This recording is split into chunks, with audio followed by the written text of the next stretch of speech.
Good morning, everybody, and welcome to the second day of competition at the IBDA Grand Prix Borj El Arab of 2023. It's the last day of the individual competition, and we have 5 more weight categories to bring to you today. It's 3 women categories, the under 57, 70 kilo, and the over 70 kilogram category, and 2 men's, the under 90 and the over 90 kilogram category. So we have 2 classification categories, the J1 for the blind and almost blind, and a J2 for the partially sighted.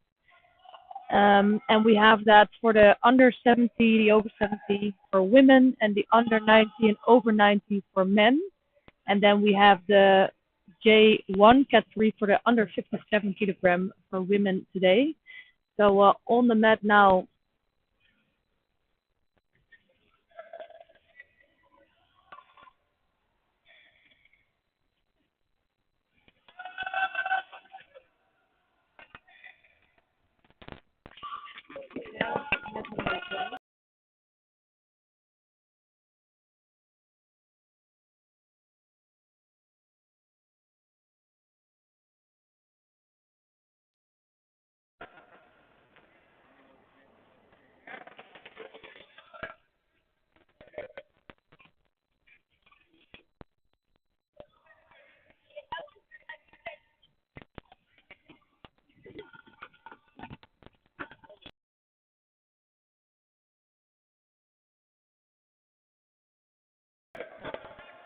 So we just saw a great action on mat number 2. Taha Al-Buri, he just won his contest, and now we're seeing the first contest of the under 90 kilogram for J2 athletes, and it's Jacques Schubert of South Africa in white judogi here, and Simone Cannizzaro of Italy in blue.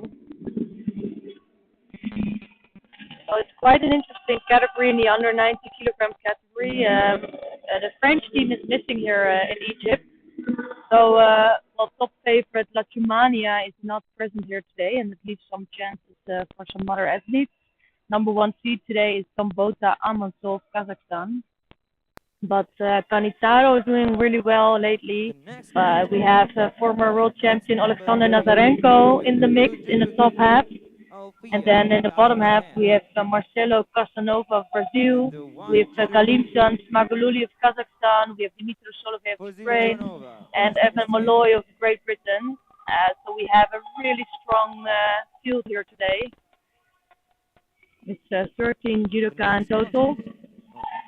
And here I think is the first score for Cannizzaro, really well pushed over his opponent. Nice piece of Ashiwaza from Cannizzaro. So yesterday, Uzbekistan finished on the top of the medal podium with 2 gold medals. There were also gold medals for People's Republic of China, Ukraine, India, Italy, Azerbaijan, and Romania. And let's see if these countries can add some more gold medals, or if we're going to see some new countries pick up the gold today.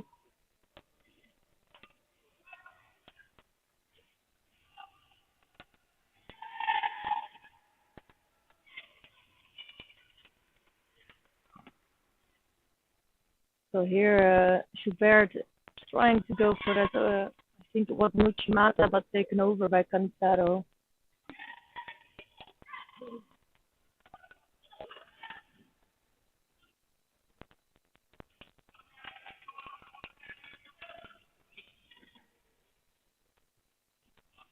So it's the first really good win for Cannizzaro. Of course, he's facing Amazol of Kazakhstan, the number 1 seed in the next round. So he's not there yet because there's also Nazarenko in there, but it's a really good first important win. And unfortunately for Schubert, he needs to wait if he still has a repecharge. The winner on tatami number 1, Simone Idoi.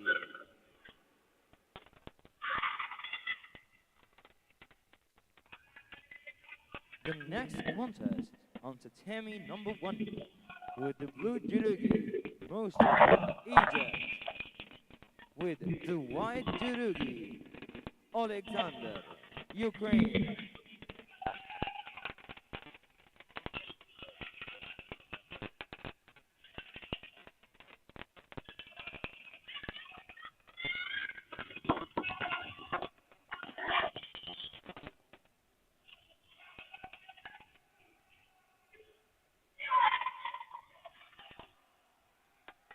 So for this contest, we have Alexander Nazarenko here in white judogi, former world champion of Ukraine, and he is facing Mustafa of Egypt in blue, and it's going to be really hard for Mustafa to beat Nazarenko.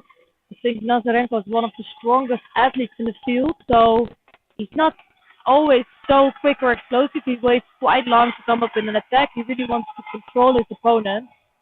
But this time he doesn't need much time, so it's a quick Uchimata from Nazarenko, and he takes the win against Mustafa. And Mustafa might still have a chance of a rubber charge, so all athletes that lose to the semifinalists, they do have a chance of a rubber charge, and another chance to win a bronze medal. So hopefully from Mustafa he gets another shot to go for a bronze medal. With the white judogi, Alexander, Ukraine. So no surprises yet. Just Canizaro winning his first contest and Nazarenko does the same. With the white judogi. We did see some surprises yesterday. So I was really a big fan of Kapil Parmar of India, for example, who won the under 60 kilogram category. We knew he had great judo, but he's I think the first Indian to win a Grand Prix medal here in the circuit, and it's a gold medal for India, which was really nice to see that. We saw Ina Sik losing out. She was penalized for a head dive in the semifinals. So she was, I think, expecting to win yesterday, but she had to settle for a bronze medal here. And I was surprised to see Kemran Nurilayev from Uzbekistan. So we know him from the IBDA World Tour. He has multiple Grand Slam medals, and he switched to visual impaired judo, and he won really a good gold yesterday.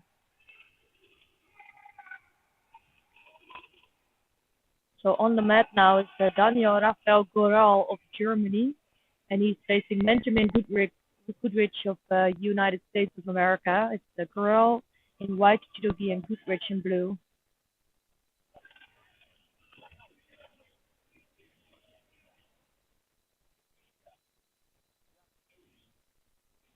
So strong start from both athletes. They're really going for it. That's always nice to see. I think they're both good athletes. And Germany has a strong team. They don't have a really big team, but they always have strong athletes.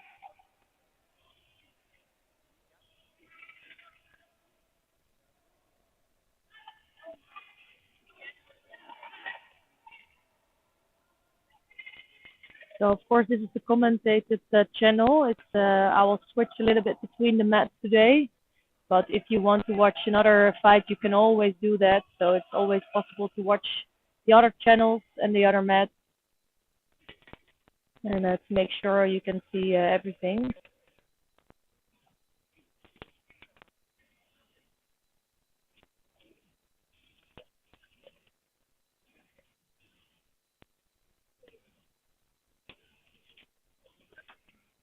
The winner, Temi number 3, with the white judogi, Wigener, Germany.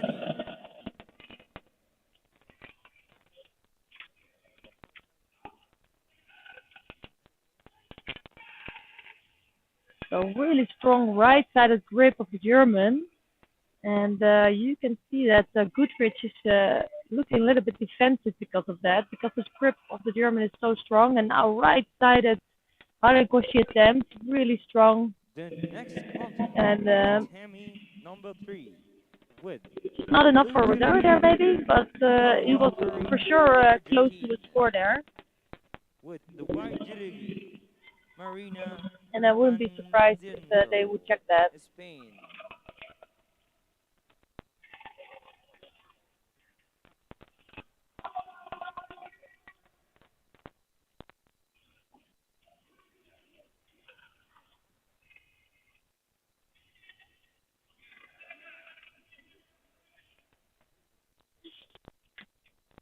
So in order to be able to score, your opponent needs to land on his side. So it needs to be a 90 degrees fall on the mat basically. And now Goodrich almost taking over Goral.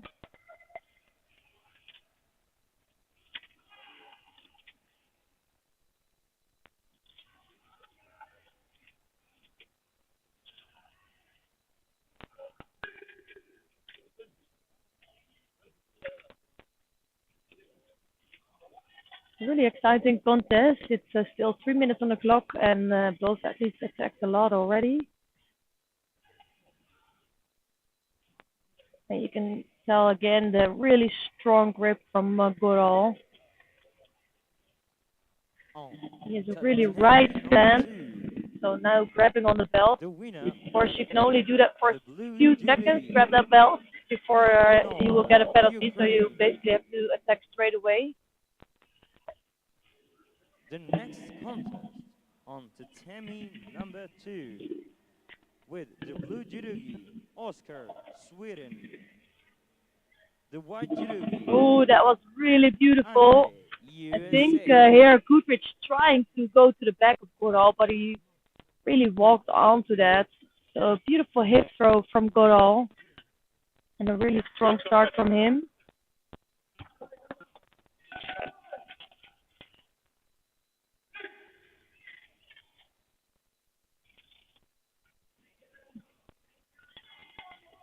So this is an interesting contest between these two guys. It's the Dmitry Solovey of Ukraine.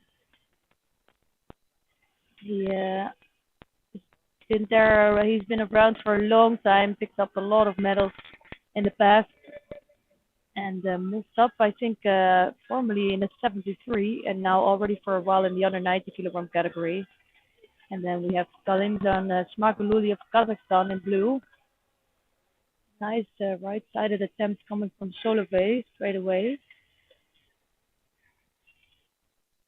He's a very strong athlete, but I always see him struggling a little bit with the pace as the contest continues. So for him, it would be best to finish off in the first 2 minutes maybe of the contest, and after that he will start to struggle.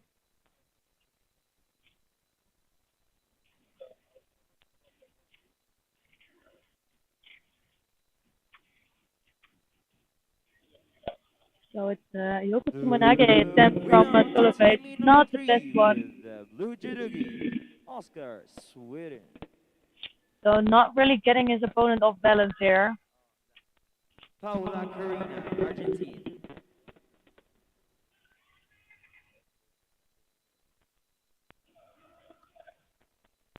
The next contest on tatami number And 3 Smakululi is really with searching the to blue get a grip of his judogi, opponent. He's struggling with his Dongharon, grip. And China. up until now, Solovey is coming up with With the attack. white judogi, Shahzad, Uzbekistan.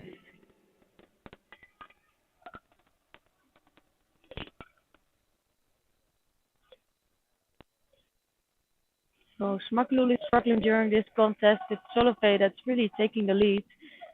The problem for him is that he's going such a high speed that I'm not sure if he can hold that for another 3 minutes.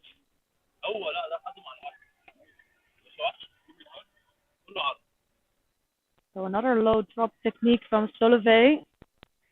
Just not really moving around his opponent.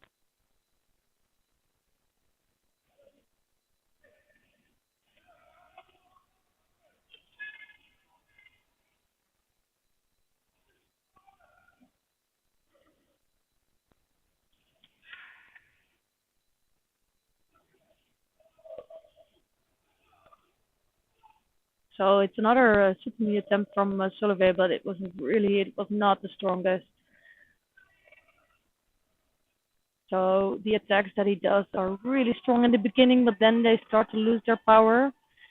And I'm a little bit worried for him because that's already happening right now, just less than 1.5 minutes into this contest.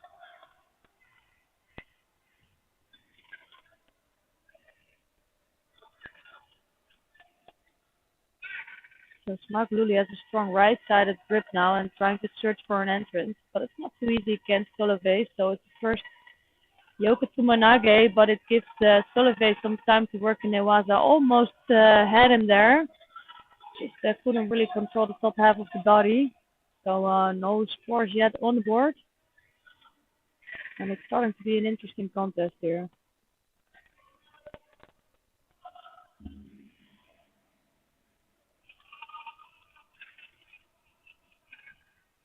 That was a really clever move from Solovey, just putting Smagululi on the side.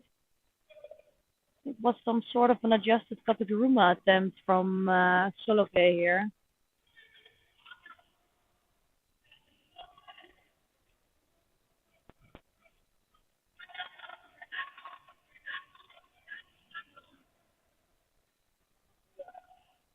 He takes the lead with a really clever movement. And now it's really up to Smagululi to come up with some strong attacks. Because this is what you're going to see from Solovey. He's just going to try to defend on that lead with 2 minutes left on the clock. And he will try to burn off some time of the clock. The next contest on tatami number 2. And he knows that it's still a long time to go. So just the second half of this contest, Egypt 1 minute with 43 the seconds white left on the judo clock. gi, Avila, Kazakhstan.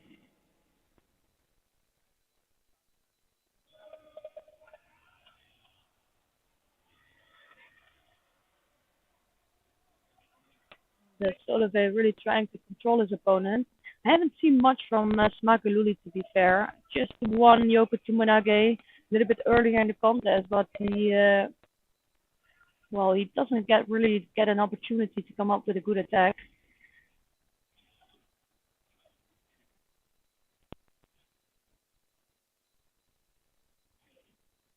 So you can see that here with Smagululi picking up a Judo for passivity, just not being active enough.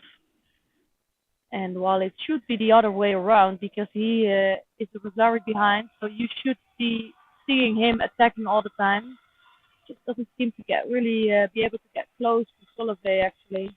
Another attempt coming now from Solovey.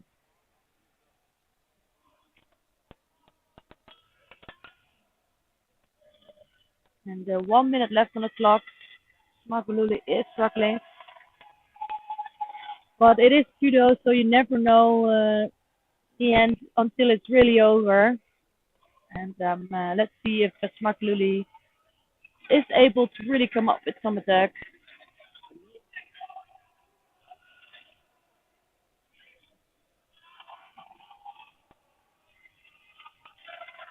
We're just tidying up Solovey now.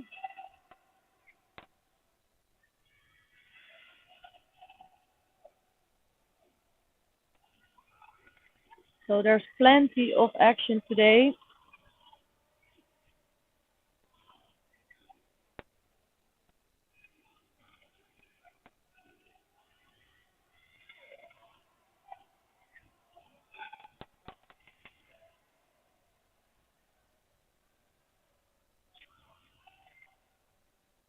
So it's Amazo who can have a good reset, or Amazo, sorry, Smagululi, that's his teammate actually. And these breaks can really give you some time to think and to really refocus, but it is hard also. So he does need to come up with some other strategy because otherwise he's not going to beat Solovey here.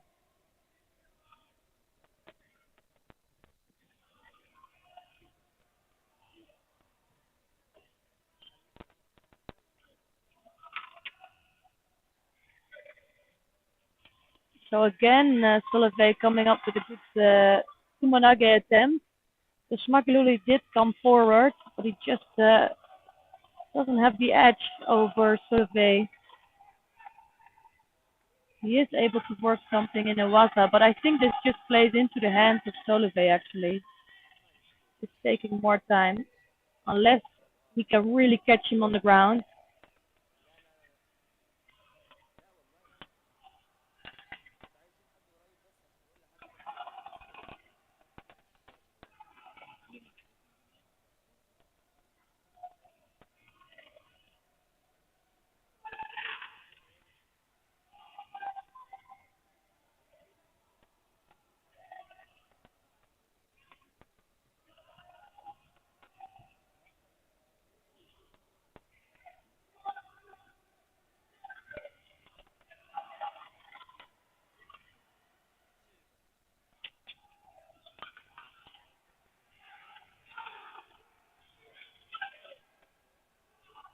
just a few seconds left on the clock, and actually Solovey is just defending on his lead. He's picking up a Shido for that, for just being overly defensive, but he can really still have another Shido on the board, actually. So it's a smart tactics from Solovey. This is just really a poor attempt, and that's a little bit of waste because he's just gonna pick up a second Shido for that, and that's just not needed because he's gonna be a little bit more in a risk. Well, he's getting away with that, but I think that was really a fake attack there. And Solovey again dropping to the ground, just working on his opponent, and that's going to be all over. It's Solovey progressing to the next round, and he will be facing Casanova in the next one.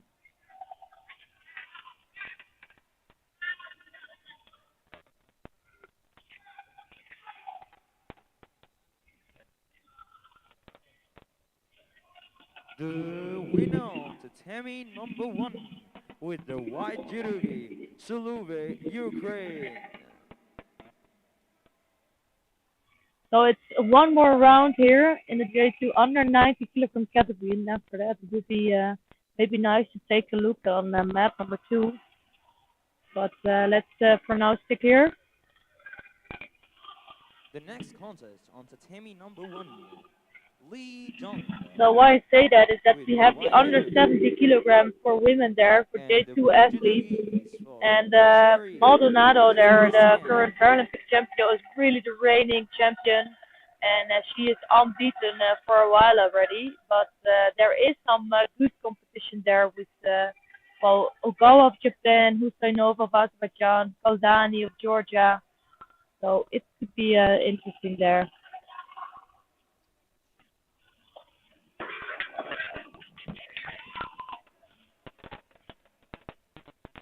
After.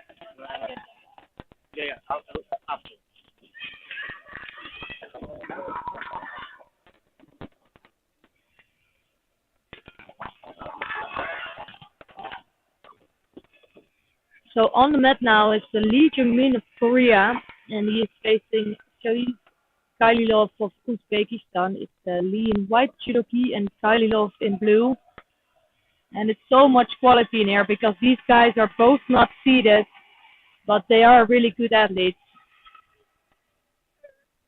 So for me, it's really, I wouldn't be able to tell you who is the biggest favorite for today. It's Amazon that's the number 1 seed, but I wouldn't be surprised if someone else took the gold here today. There's so many strong athletes in here.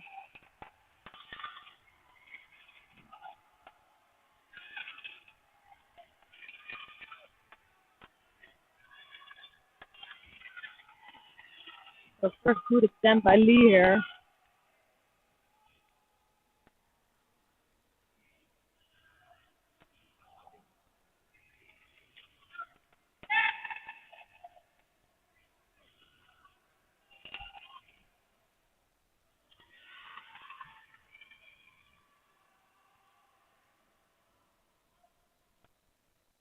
The winner of the Tammy number 3. So the referee is making sure that they are listening and taking the right grip and not making any illegal moves there. So again, it's a really strong start for Lee. And what the athletes here always tell me, like it's the difference between, of course, sighted and PI judo is that they grip the PI athletes grip already before the Hajime. And they're always telling me that there's so much pressure and power used already actually before the Hajime sometimes. Because you do want to make sure that you have a good grip there. With the blue judogi. And Lee looking really strong. But he does need to come up with some good moves. You cannot just overpower your opponent by pushing him down or doing anything like that. Here it's Kaililov that was forced to be too defensive, so he picked up a first penalty for that.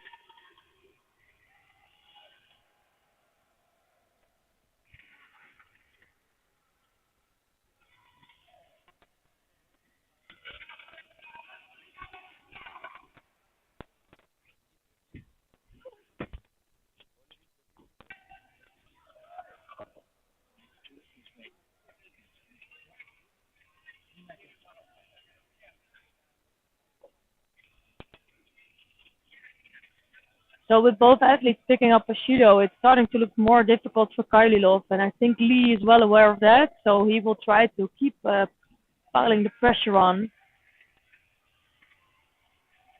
He looks really, really sharp. Just needs to be able to keep grip on both sleeves actually. And the first good attempt coming from Kylilov didn't look too strong in his start, but he kept pushing him over with that Tsumunage, so that was quite strong from him. And I feel like there's already been a whole contest, but it's only been 50 seconds into this contest.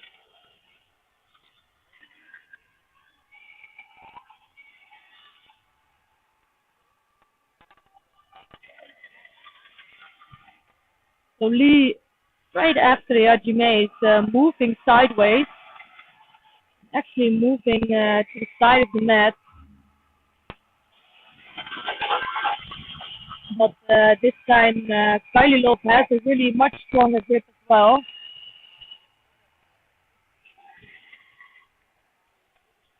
So Lee was so much, looking so much stronger in the first seconds of this contest, but now it's starting to look more equal.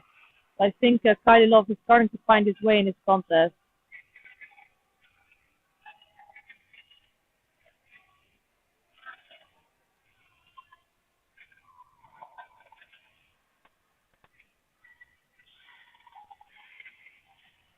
Yoko Tsumonage there from Lee.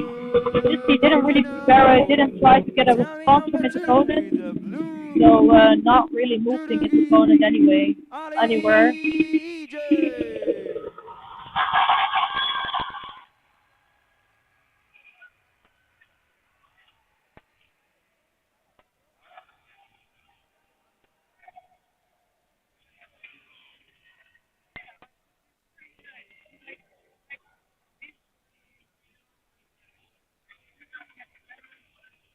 So it's a really tough contest between these two Next athletes. opponent on the 2 minutes Tammy and number two 35 seconds with on the the blue clock, of judogi, course. It's Honey Kylilov that really cannot afford a Alexandria mistake, and that's with the actually just white happening judogi here. So he's picking up category. Shido for being overly defensive, and that's unfortunate for him, but it's he who's taking the win.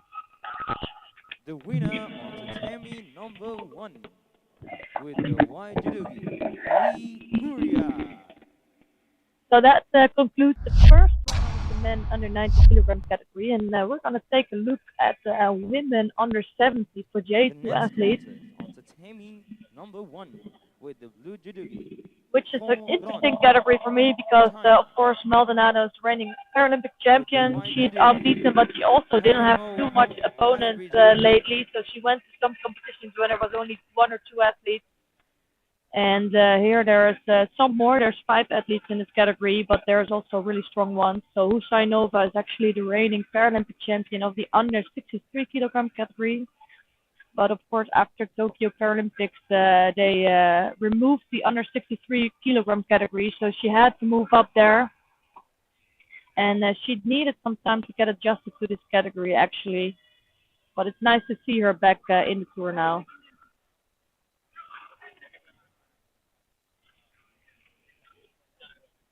So Ogawa is around also for a while. She's really short, a short athlete for this category, but making it hard to throw her.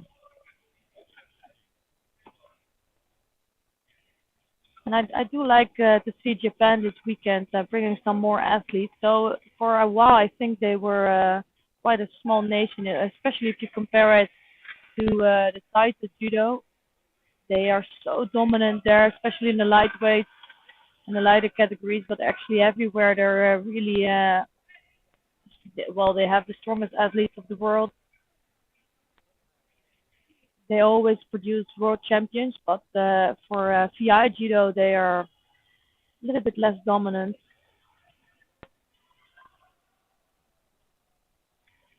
So both athletes here are picking up first Judo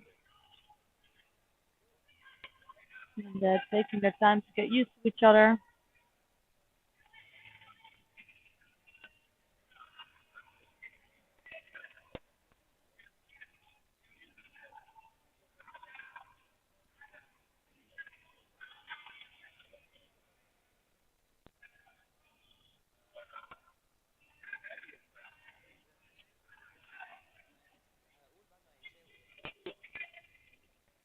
So a The strong grip by winner, Tammy number Usainova there, one, trying with the to blue come up with a jersey, carry 60 there. move as I don't think regen. she really controlled her opponent, so not enough grip and not getting Ogawa on her side, but it's another good attack in from her.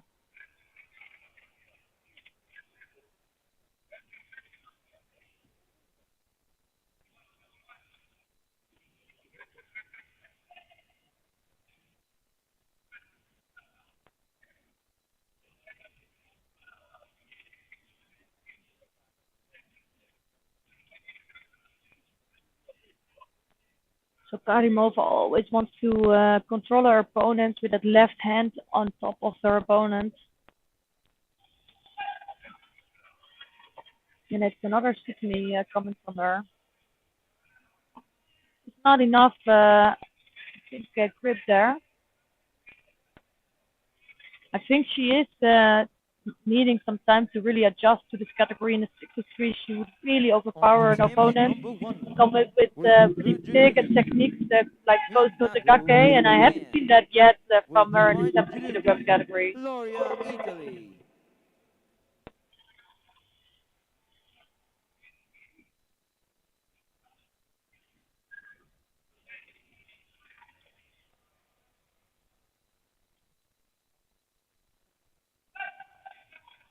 So Ogawa needs a lot more time to really get into this contest. I think she's struggling with the grip of Husainova. Now this time getting over the top of her opponent again.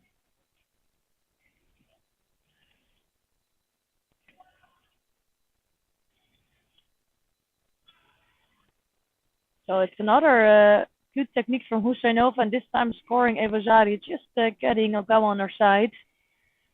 The winner, to And she Tammy does look number like the three, stronger with the white athlete. jersey, Anastasia, Ukraine.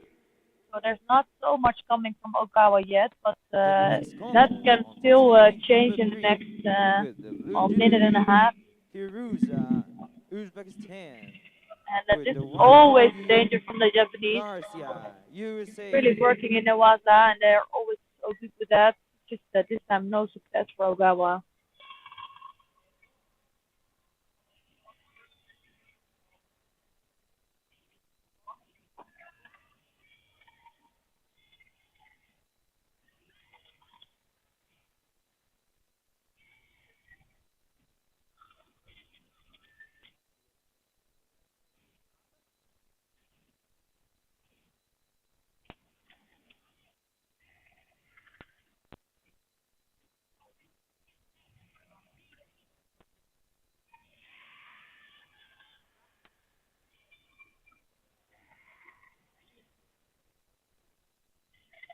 So Ogawa is really focusing on her grip, really a classic grip she has, classic left grip. But again, it's Usainova bringing her left hand over the top of Ogawa. And she's just really controlling her. She just needs to watch out to not make it look a little bit defensive, that controlling Kumikata from Usainova. So of course you can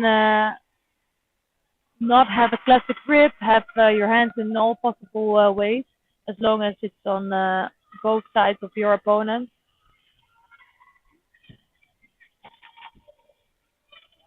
The winner, tatami number one, with the blue jersey, Minato, Japan.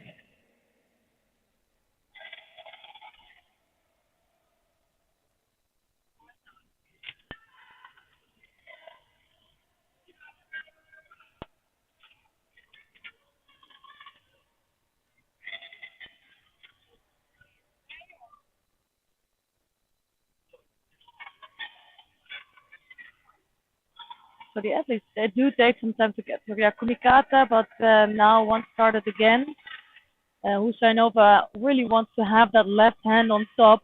So that's for all her opponents that know her will try to, I think, avoid that because she can put a lot of pressure on opponents if she has that left hand in the place that she wants. So I think she's just gonna try to control her opponent. With that was her release. She's only a few seconds left here. And it's Ogawa really that needs to attack. And I feels like she or doesn't have the strength or doesn't feel like she can do enough. So it's Bustainova who picks up the second Shido here. And I was just explaining earlier about that you can just grab where you want, and the only thing is she has the one hand on the lapel and the other on the neck, and she can really block her opponent from doing any judo, and she just did that now. So if it looks too defensive, she's just gonna pick up the judo for that. It is doesn't matter in the end. She has the two shooters on the board, but she also has the Brazil lead, so it's a good win here for Hustainova in the first round.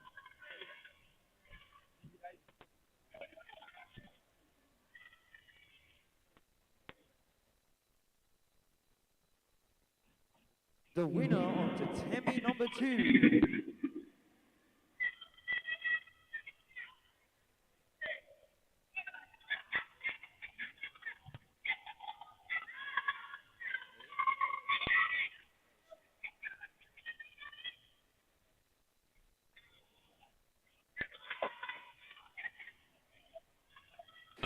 So we're going to stay on this mat, but we just are seeing, I think, a big upset on mat number 1, where Amazol just received a penalty for a head dive. So the number 1 seed is out there, and it's Canizaro that continues to go through to the semifinals here. We're going to stay on this mat.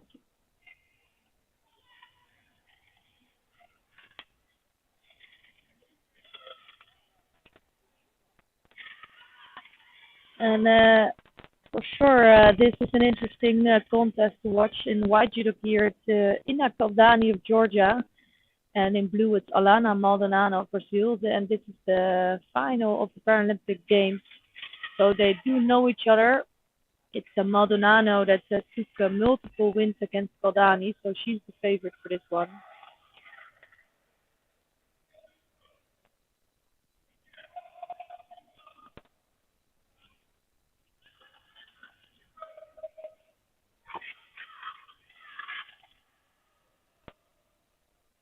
So Maldonado is a strong left-sided judoka. She has a classic grip, one on the lapel, one on the sleeve.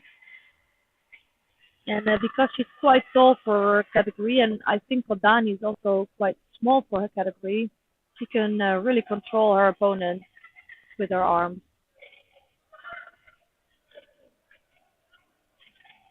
So the only thing I'm noticing with her is because she's such a big favorite, she's sometimes really trying to control her opponent and just looks a little bit like she just doesn't want to lose, instead like she really wants to win. But in this case, it's not like that. A really strong start from Maldonado, scoring a nice Rosari score in the first minute of this contest. She just looks stronger than her opponent here.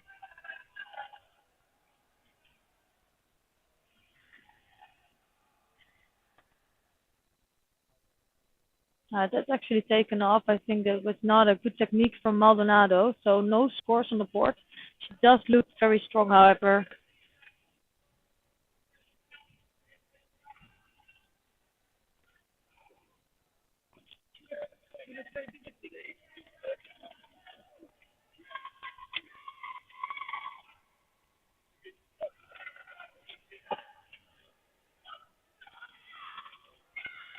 So Maldonado really keeping that left hand on the lapel of Kaldani. And she is putting Kaldani at a distance. It's so hard for Kaldani to get close, and that's actually what she needs. She does have a good hip throw. She can take her opponent to the back, but in order to do that, she needs to come close with her hips. So I think what our opponent should do is trying to really break that left grip, the left hand of Maldonado. And as long as they don't do that, I think they really cannot get so close. And here it's Kaldani who gets the Judo for, really blocking with one of the arms. I think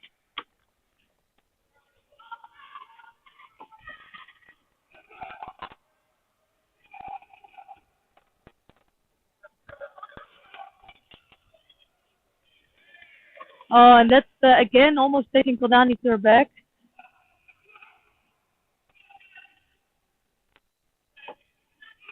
And now it gets Maldonado sometimes to work in Newaza. She's also really good at Newaza. Just doesn't get enough time here to work in the ground.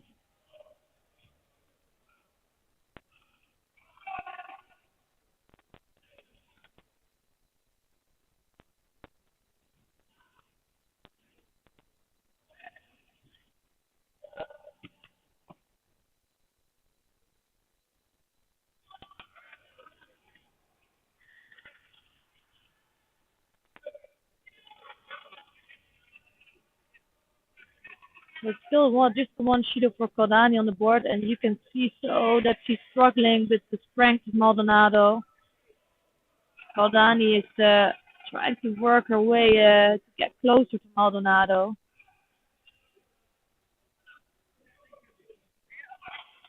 To me, I don't think it's so much correct that that Kodani picked up a Shido for her posture. Here, The winner to really Tammy number one strong attempt for with the Kodani. white She's trying to judogi, do everything, but taken over Alexandria. by Maldonado here. And it's the first medallion on the board. I think it is a brave attempt from Kodani.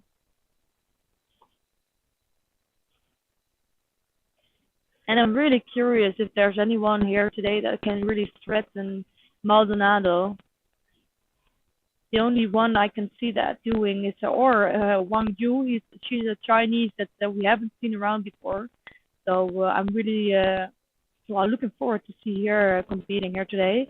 And of course, we have Husainova, who, she can really surprise anyone. So 1 minute and 17 seconds left on the clock. I don't think Maldonado is going to take really big risks here. She will try to search for a left Uchimata, but with Kaldani, she won't really take a big risk because Kaldani is afraid in taking over her opponent.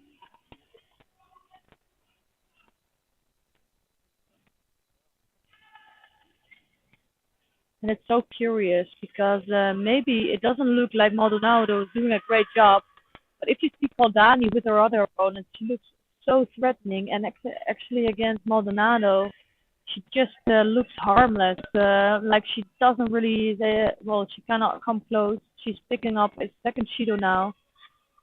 Same as Maldonado, just for some Kumikata mistakes.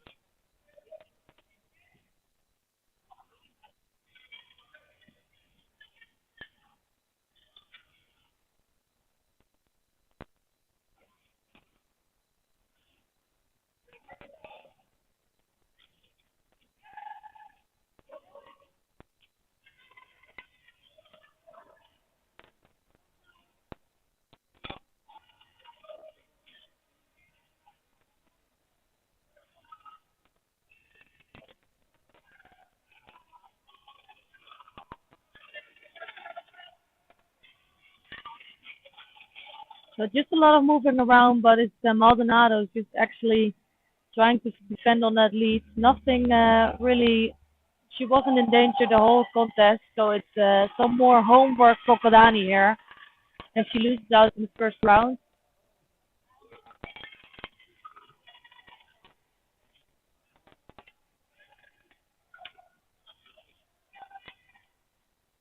And it's a good first win for Maldonado.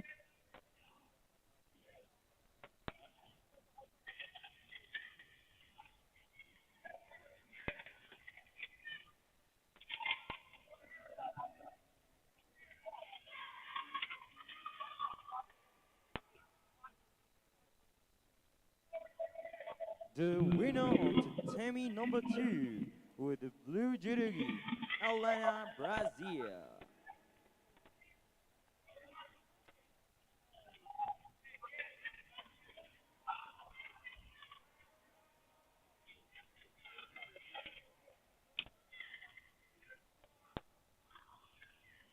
So we're going to take a look at the over 90 kilogram category for J2 athletes. And Well, we lost The next someone there in contest Pool A, on the and tee that's with the a little blue bit judogi, unfortunate for Christopher Skelly Zakia, because he's already in the Georgia semifinal. with the And you white could say that's judogi, good luck, but I don't think that's nice. Honiki, If you Kazakhstan. travel all the way to Egypt, you want to have a few good fights in, and well, he will only have two fights today, but it will be good ones because this will be his next fight, and it's between Yerlan Kontiev of Kazakhstan in white judogi and Fiat Gogo Churi of Georgia in blue.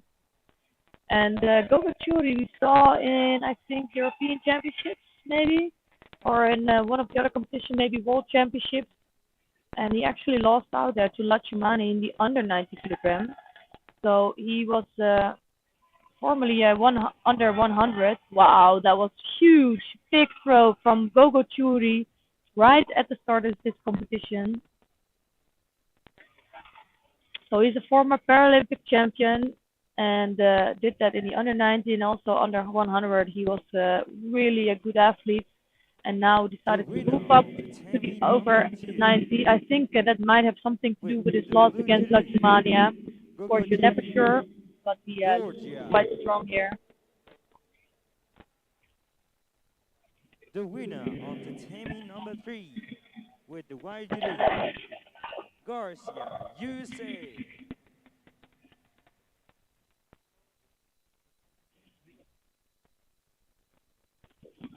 The next contest on the Temi number 2 with the blue judogi, Li Peng, China, with the white judogi, Junior Sergio, Brazil. The next contest on the Temi number 3 with the blue judogi, Chu, China, with the white judogi, Ganyu, So I'm gonna try to Canada. take us to mat number 3 in a bit to watch the quarterfinals of the under 7 kilogram category. But until that's coming on, we're gonna watch the over 90 kilogram next round. The quarterfinal between Sergio Junior of Brazil and he is facing Li Peng of China, and it's Junior in white judogi and Li in blue.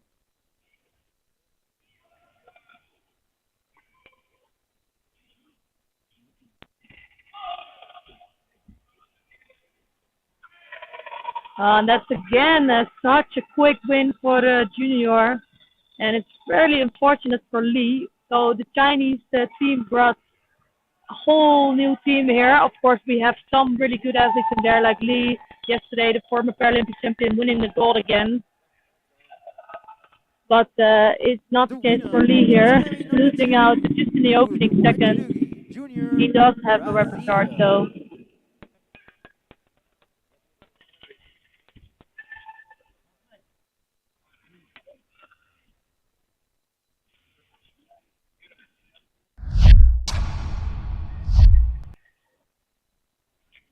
so we are now The on next mat contest number on the 3, Temi number 2 and we with have the the blue judogi, quarterfinals Vitaly, here Kazakhstan, for the under with the white 57 judogi, kilogram category for J1 Alovito, athletes. It's 12 Uzbekistan. judoka here today competing, and we really have the top athletes here. Priscilla Gagne is the number 1 seed. She's one of the most experienced athletes, but she is, well, she actually was already behind here against Shi Jie of China. So we're just recently talking about China and the People's Republic of China. They brought the biggest team here with 17 athletes during these 2 days of competition. And it's really nice to see them back. We haven't seen them for quite a long time. And they always had really strong athletes. So we were wondering sometimes where they were staying. And here it's she trying to strangle Gagne, but not succeeding.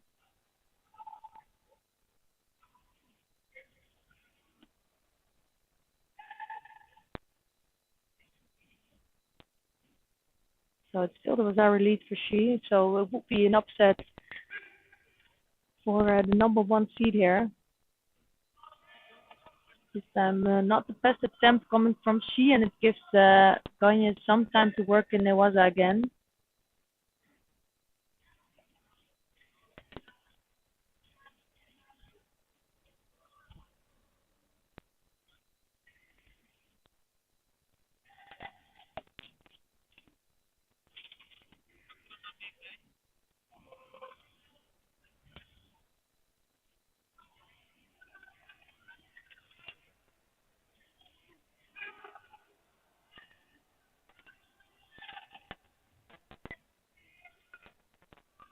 So it's another good attempt coming from the Chinese. She's really working hard here. It's only, well, it's still 2 minutes and 46 seconds on the clock. It's quite a while still.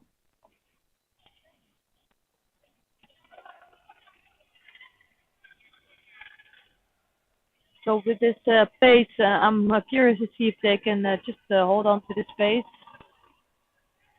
So 4 minutes is a long time if you need to keep up with a pace like this. And Gagne trying to get closer to her opponent, but as soon as she really tries to get close and put some pressure on, it's she that comes underneath with a drop technique. So it is really difficult for Gagne to really control her opponent. The winner, Tammy number 2 with the white judo gi, joining of Uzbekistan.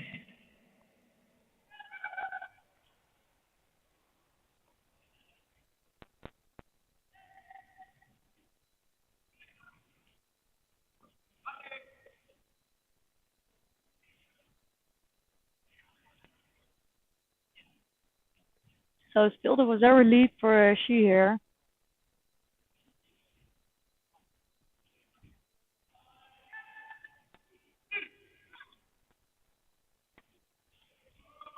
And Gagne is trying to really find some hole.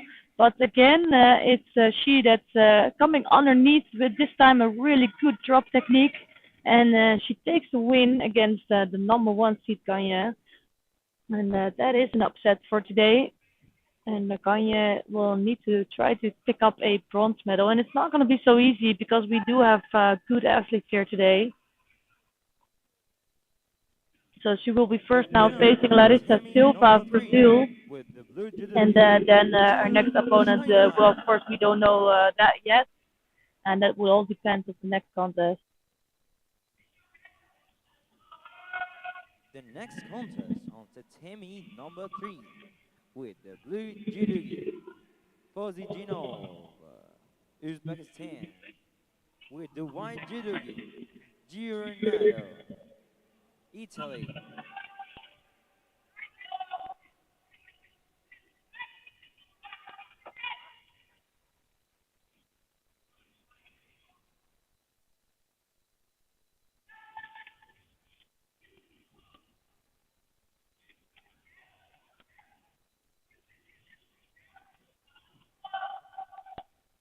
So this contest is going to be between Asia Giordano of Italy. She is wearing the white judogi here, and she's facing Kosiyatpon Pozilyanova of Uzbekistan.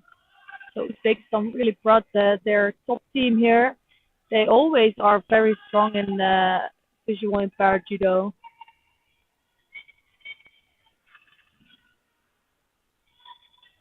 And also the women, they're starting to look strong. They're strong start from Giordano, actually. Right away putting pressure on opponent with her kumikata. But at first, drop technique from Pozilyanova.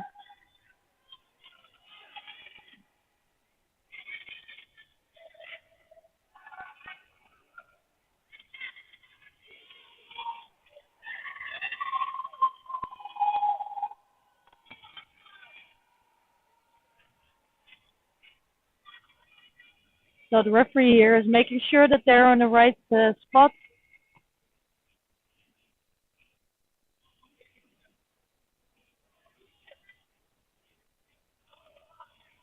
So we're watching the J1 category, which is really for the blind and almost completely blind athletes.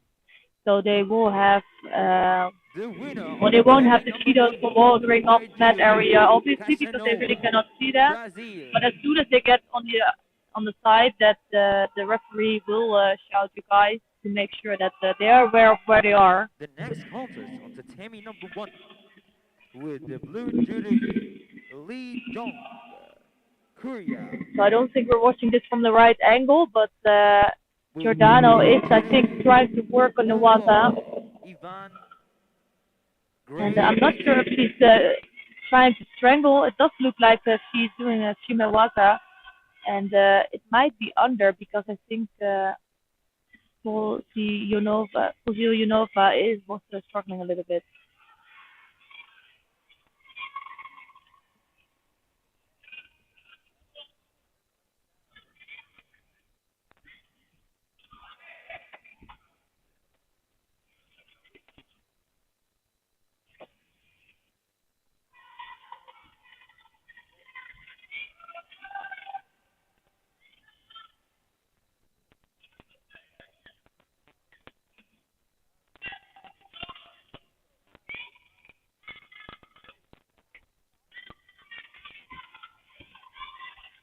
Ooh, that was a kudos total just outside the mat for Giordano. It looks quite strong there.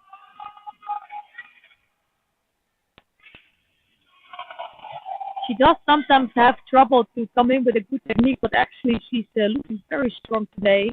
She's really proactive, getting a good techniques in, and here she was close to scoring. It just was the outside of the mat area.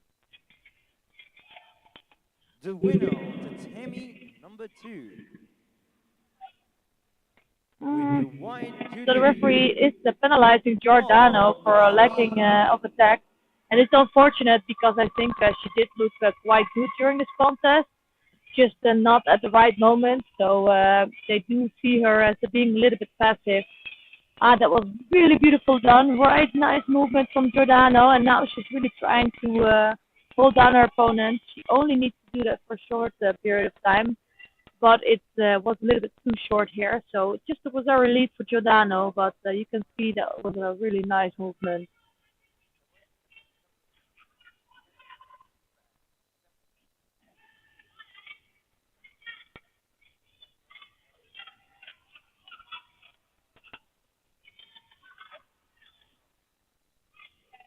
The next contest on tatami number two with the blue judogi, Trupinov, Ukraine, with the white judogi, Arstanbekov, Kazakhstan.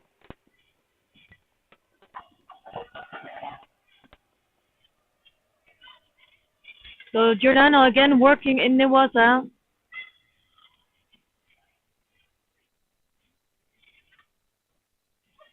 And really trying to strangle her opponent here. Just we cannot really see if it's underneath the chin of her opponent.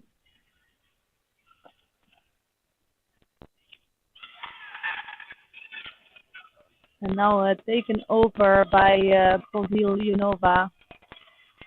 She will try to free up that leg. So I don't think she can come so much closer. But the referee is giving some good time to work in Newaza. I think that's really important for the PI Judo.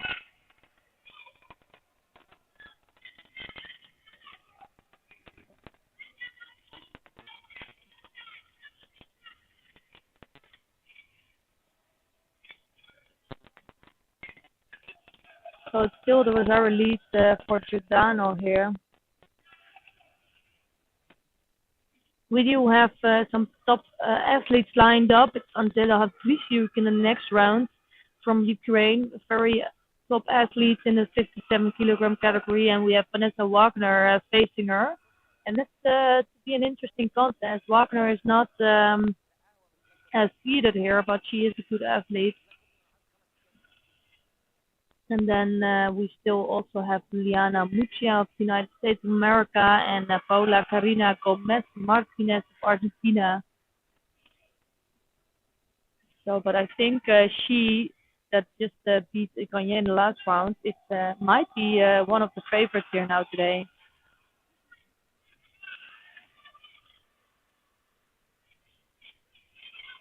So So again, both athletes working in Nawata.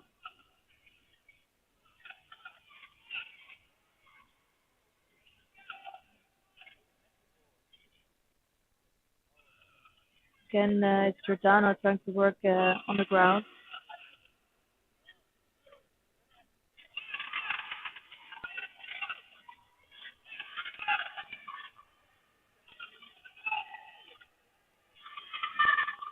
And this time it's Giordano now that's really struggling. She's in trouble there. She's barely holding on to that leg. And if Polziljunova can free up that leg, it might be interesting, but she's really losing the time. So in order for her to win this contest, she really will need to score an ippon.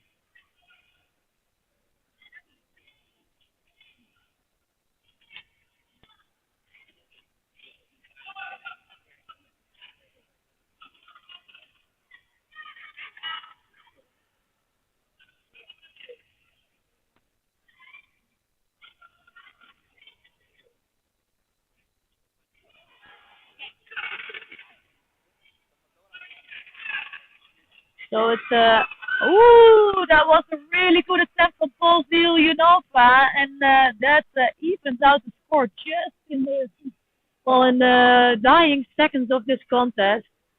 I really didn't see that coming. Actually, Jordana just needed to control her opponent, but she let Polziljunova come underneath. And that was quite close to an ippon because she completely threw over Giordano here.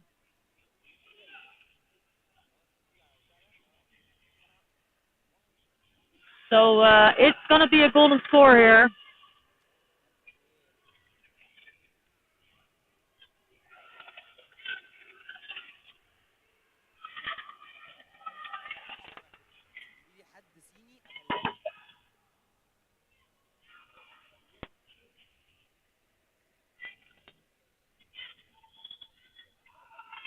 So I wouldn't be able to tell you now who would take the win. I think Jordana looked really strong during the contest, but Polziljunova came up with that great Fotari score right at the end of the contest. And I think really this could go either way now. The winner on tatami number 1 with the And it's another low shoulder technique, and it's Polziljunova who's going to take the win here. It's another Fotari score against Jordana. It looks like something clicked with her, that she really started to feel that technique. And she's absolutely thrilled to take this win during this quarterfinal, and she is in the semifinals of the Grand Prix here in Egypt.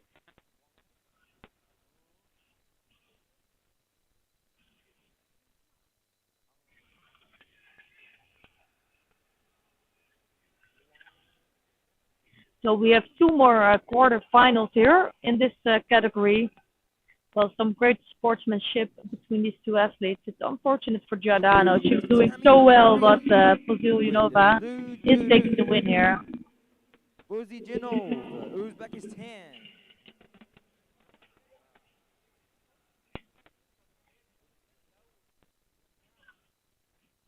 The next contest on tatami number 3 with the blue judo, Wigner, Germany,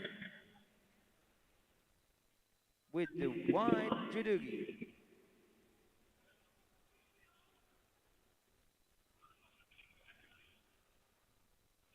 So we're going to take a look at the number 2 seed here today, Andrzela Havlishchuk of Ukraine. So the Ukrainian team always very successful, taking the team championships title so many times. And they only have a few women, but they're always very strong. So I remember them getting team competitions with just 3 women, where they should have a total of 5, and then still taking the win. So that's very impressive always.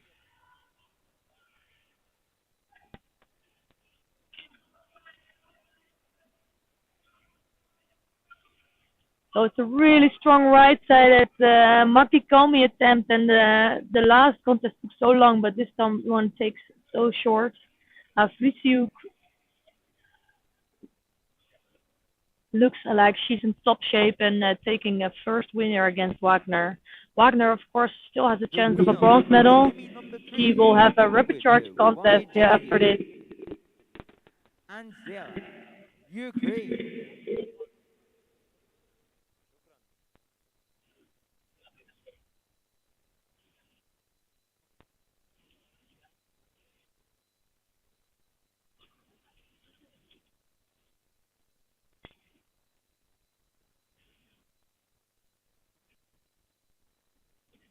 So we have one more contest in this category between Liana Mutia of the United States of America and Paula Karina Alexandria, Gomez Martinez tatami of number 3 Argentina. with the blue judogi, Paula Carina, Argentine. With the white judogi, Liana Mutia, USA.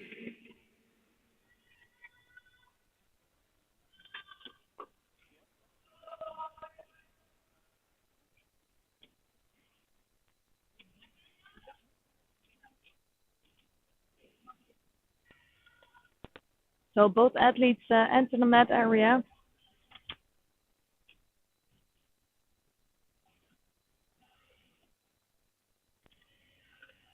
So this is the last competition that will count for 50% of the qualification period. So the qualification period for the Paralympic Games, they have 2 years, and the first year the results will count for 50%, and the second year everything will count 100%.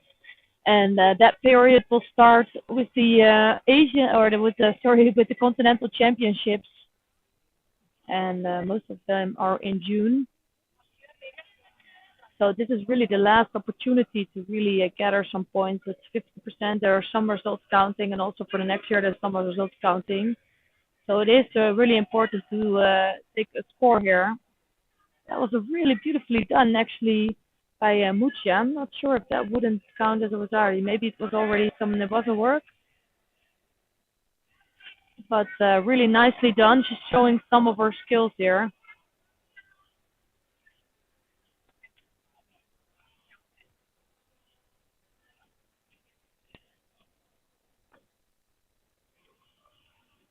So unfortunately, of course, the Grand Prix of Antalya couldn't take place this year due to the earthquake of Turkey, and that's really, really unfortunate. And that's probably why you see so many countries competing here. This is basically the last chance for those 60% points. And they also just do want to get a competition in because the next one is not up until, well, later this year, maybe in August, June, July, August.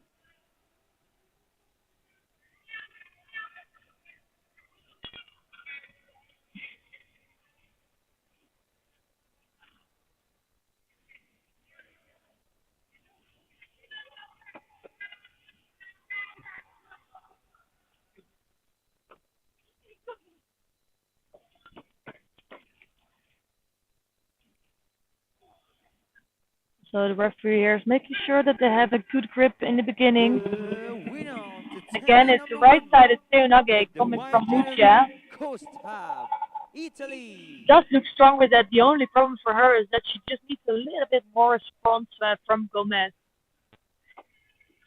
So there's no scores yet, but it does look quite strong.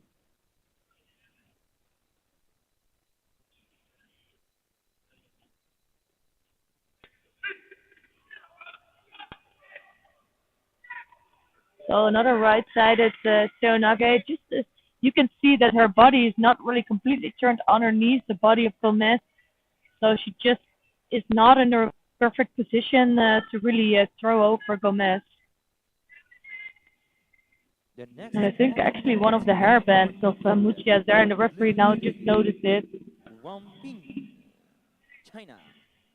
And the white judogi, Christine, Great Britain. And another right-sided technique from Muccia, just not really strong enough, but she keeps pushing, and she doesn't really let Gomez come close.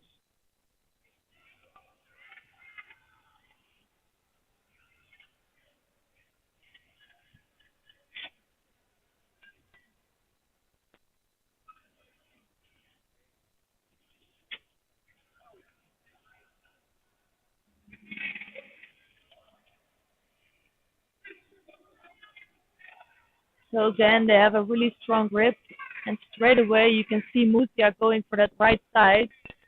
Just you see that also she loses the grip of the arm of Gomez, and when she does that, she won't have enough leverage to throw over Gomez. So there's a lot of effort coming from Mutia. She's basically doing all the work in this contest, but there's no result yet on the board.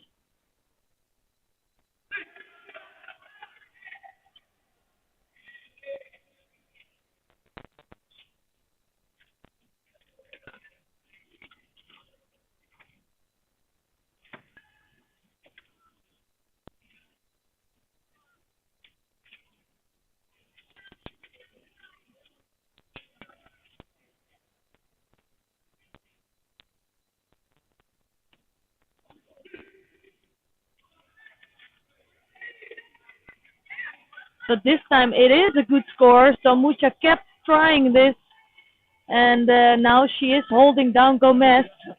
Already it was already on the board now.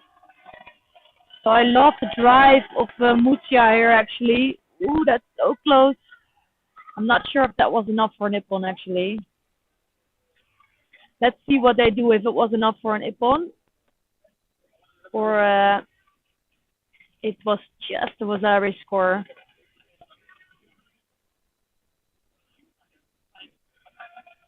But it was a really, really good attempt coming from Mucia here.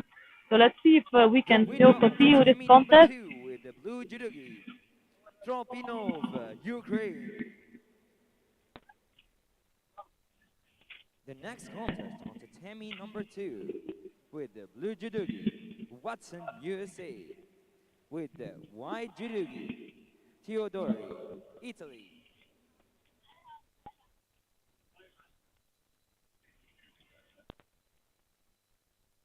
The winner on tatami number 3 with the white judogi, Liana, USA. The next contest on tatami number 3 with the blue judogi, Oscar, Mexico. With the white judogi, Ilan, Azerbaijan. So it is a really good and strong win for Mucia here.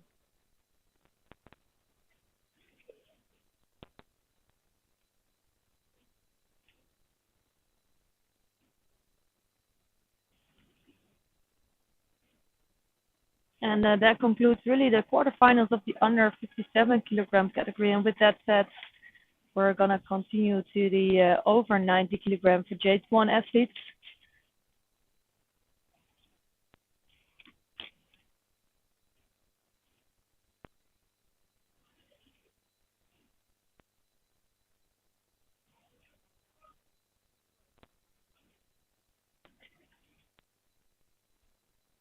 So I think, as I mentioned before, the French team is not present during this competition. They have been present for all the competitions. Of course, they have a qualifying spot since they're the host of the next Paralympic Games. But today, in this category, particular category, it's Romuald Raboteur and Jason Grandry missing, and they are actually two of the top athletes. And this really leaves some opportunity for some of the other athletes. But with that said, it's Zakiev that actually is a really strong athlete. He's been multiple champion, and this time it's a really easy win for him in the first round. So I think he definitely will be the one to beat today. Actually also beating the French on several occasions. So I think he is one of the top favorites in this category always.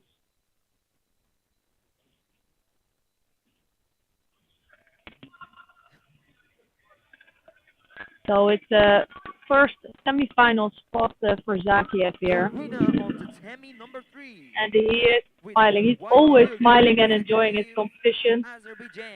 Still going strong.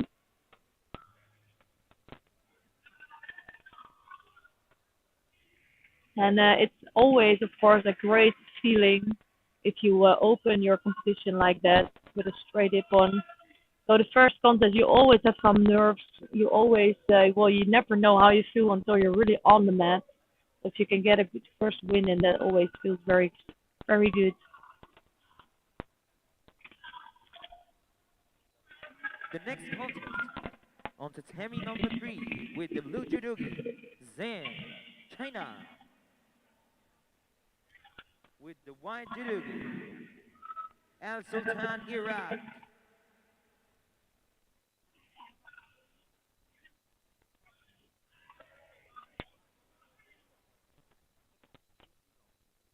So on the mat here is Murtaza Al Sultani of Iraq, and he is facing Zhang Haruang of China, of People's Republic of China. So it's Al Sultani in white judogi and Zhang in blue.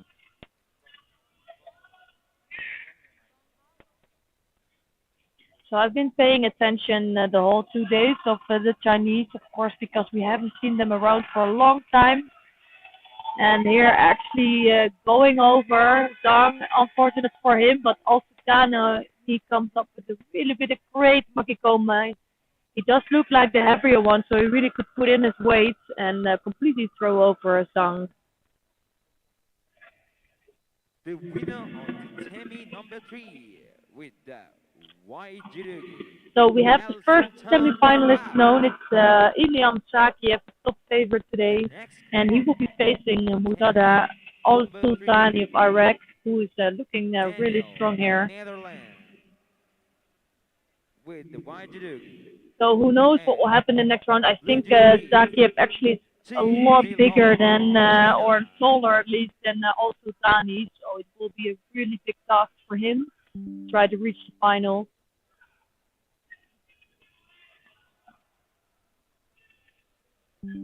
So it's two more semi-finals in here.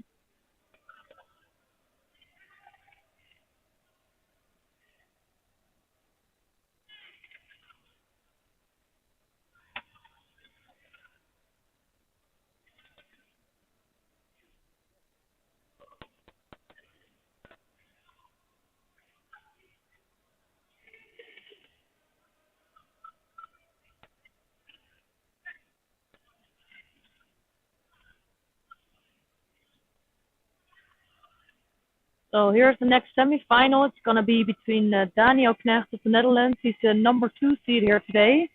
And Qi Jilong of China. And you see Knecht in white judogi and Qi in blue.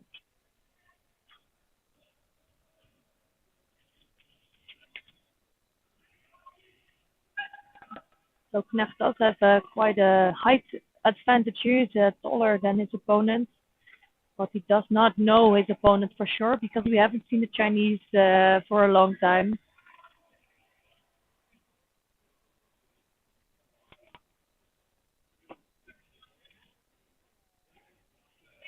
So I think the opening seconds of a contest against an opponent that you really don't know, you just don't want to make big mistakes, and you don't want to just want to feel how your opponent moves basically,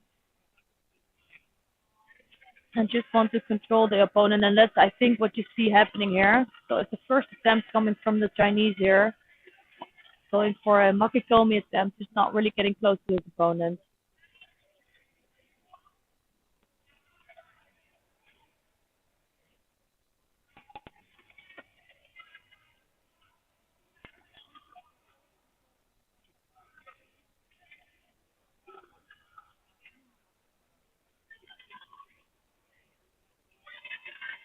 So it's a left low shoulder technique coming from Knecht here, getting closest to a score and just holding down. I think she is trying really hard to come up with some techniques, but The winner struggling of with the tatami strength of number Knecht. 1 with the blue judogi, Amanzol, Kazakhstan.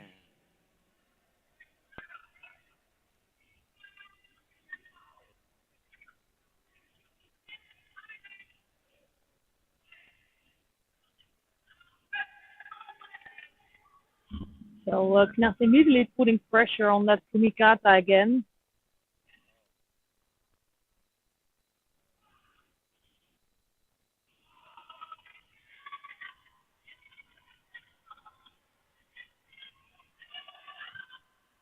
Now this time she pushing over Knecht here and now holding him down for Saikami.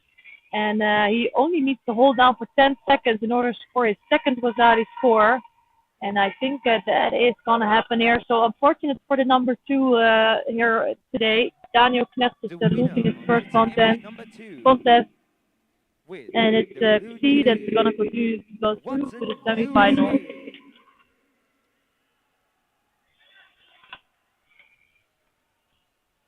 The next contest on tatami number 2 with the blue judogi, Mahmoud Ali, Egypt.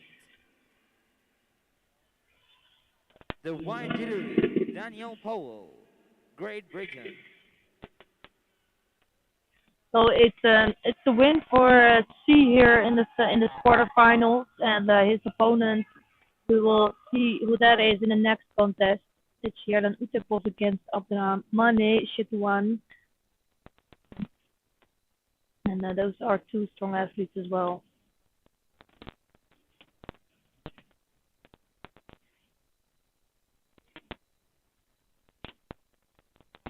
On tatami number 1 with the blue judogi, Daniel Raphael, Germany.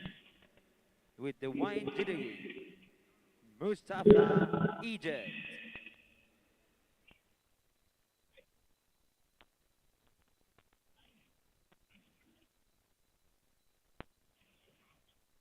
So this is the last quarterfinal here. The next contest on tatami number 3 with the blue judogi, Abdurrahman, Algeria. With the white judogi, Yerlan, Kazakhstan.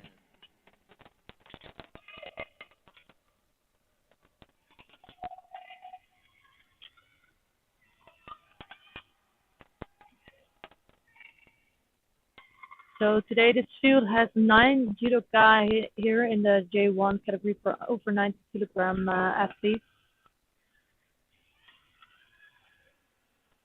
So on the mat now are Yerlan Utepov of Kazakhstan and Abdurrahmane Chitwan of Algeria. It's Utepov in white judogi and Chitwan in blue.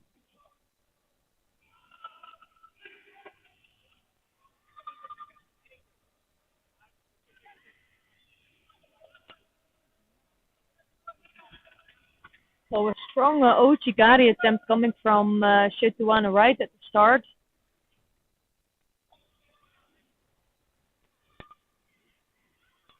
And they're both stretching the arms quite a bit. I think this is time a really strong movement from Chitwan, but he's in trouble here with a Shimewaza. So really strongly defended also by Chitwan by standing up. So he does look strong. He has really good judo skills, good movement.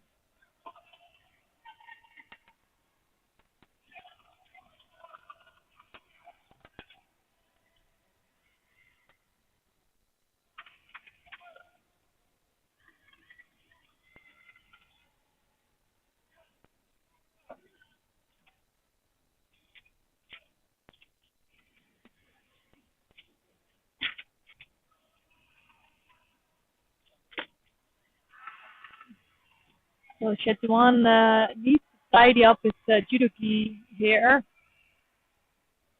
Just taking some time. And Utepov is a taller athlete, but I've seen the best moves in this contest coming from Chitwan.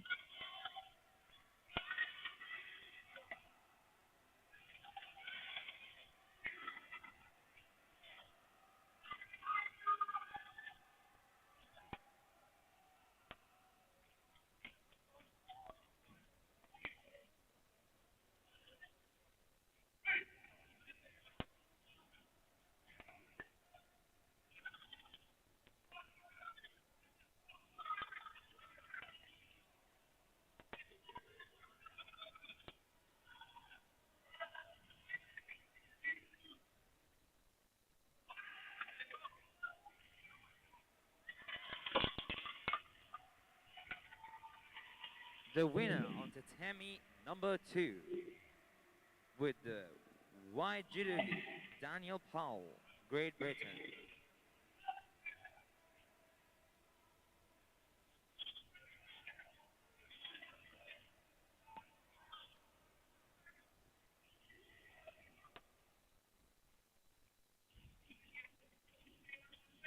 The next judogi, the next contest on So the tatami referee number again is 2 making sure that with the blue judogi, they really tidy up their geese.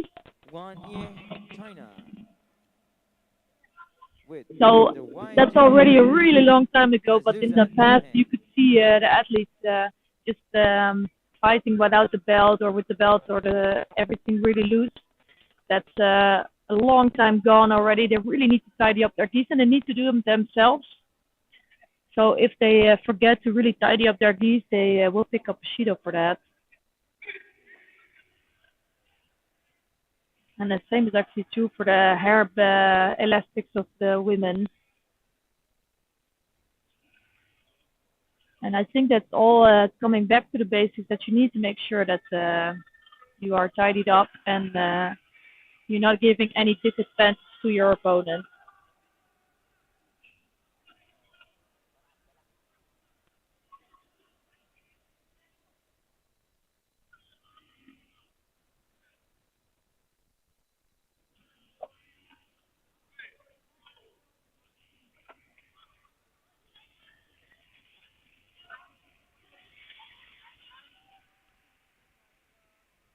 So this contest really takes a long time before these athletes really get to their komikata.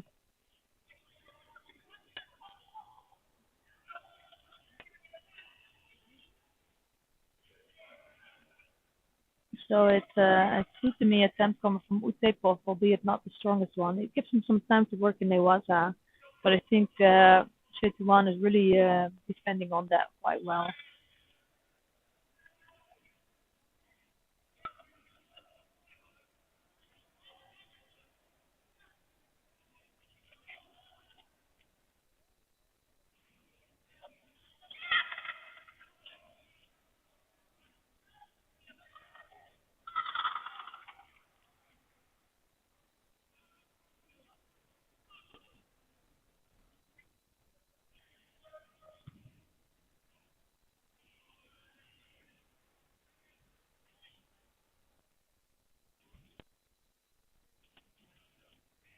The winner on tatami number 2 with the blue judogi, Wang, China.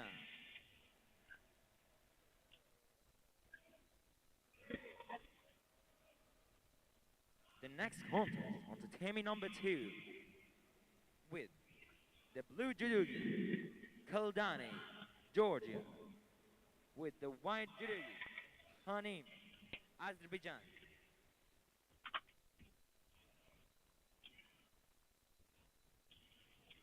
So it's a first judo now on the board for Shetuan for being overly defensive. And I think actually he's just doing that to also escape the pressure of Utepov, because Utepov is really a bit, well, it's a lot taller than Shetuan, so he can put up a lot of pressure. But I think the judo of Shetuan is actually really good. So if he does get some possibility, now a good attempt from Utepov, just trying, and Shetuan trying to take over, but not able to really take over his opponent.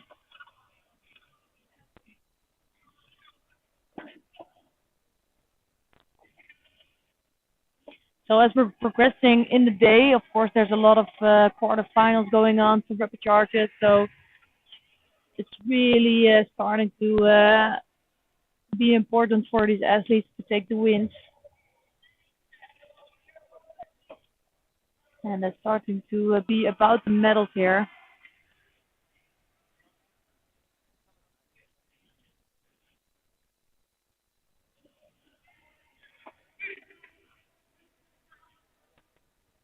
So it's another technique coming from Usepov. He's just not really holding on to his grip, so there's no real danger, and it's not the best technique. But he is, well, outforcing or his opponent here.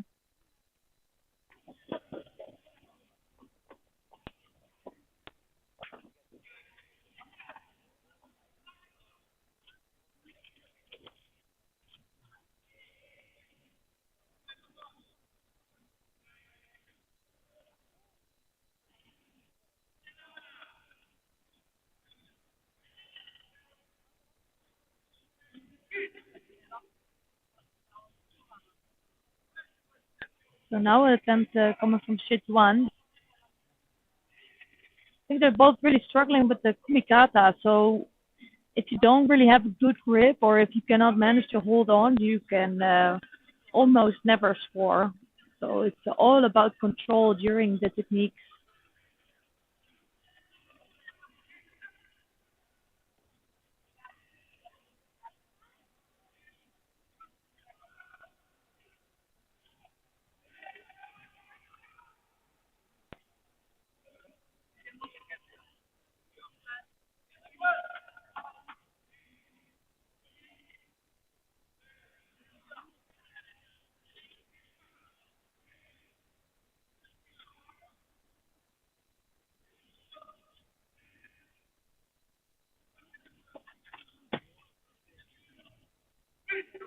So they started again, and let's see if they can come up with something really good in the next minute and a half, which is the last minute and a half of this contest.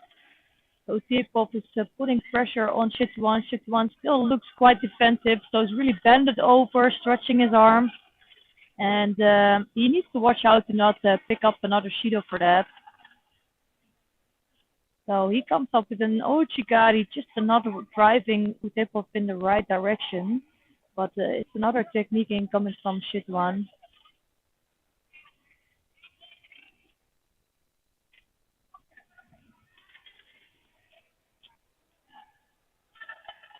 Now Utepov trying to work in the waza here.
So this contest really does take a long time. And it doesn't have to do with the judo, it just has to do with all the metes and the breaks during this contest.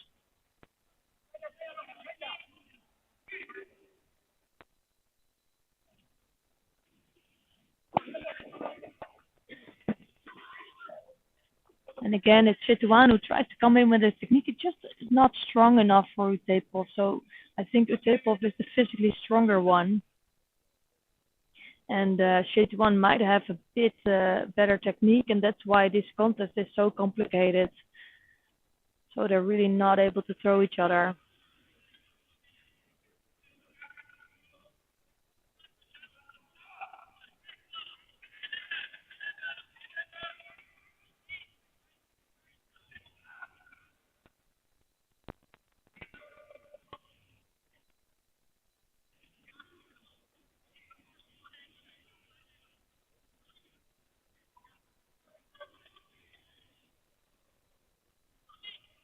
So it's 34 seconds left in this contest, and it's still Sichuan just having the one Shido on the board. And let's see if there's something coming up. So it's Utepov now, while coming up with some Yoko Toshi movement. It's just not good enough for a score. And I think he's really lacking the kumikata. So if he cannot hold on to those to his grip while coming in for a technique, he will not be able to score.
So it's another Shido here for shoot one.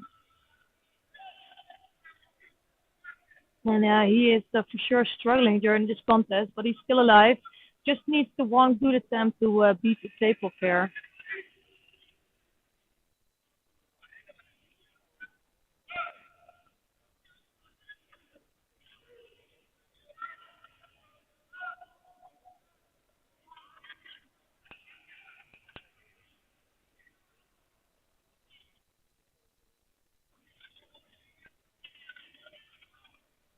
So it's a golden score.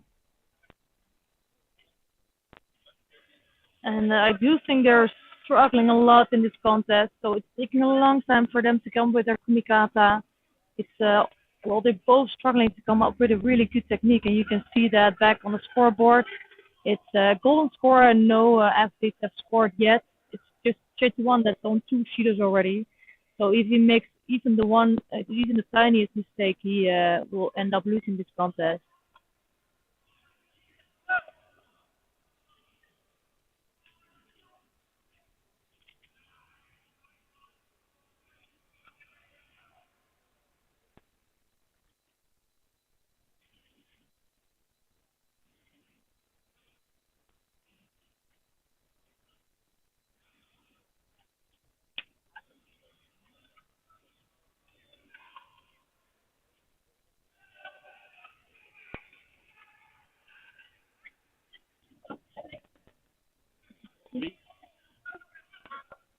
Sorry.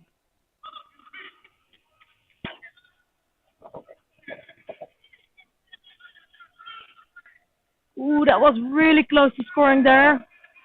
And it was really coming close there. And now Chit1 trying to work in the ground.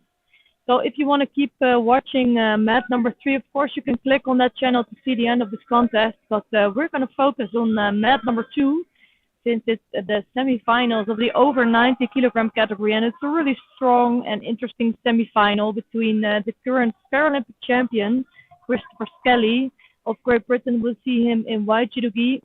And he is facing, former Paralympic champion Zviad Gogochuri of Georgia in blue.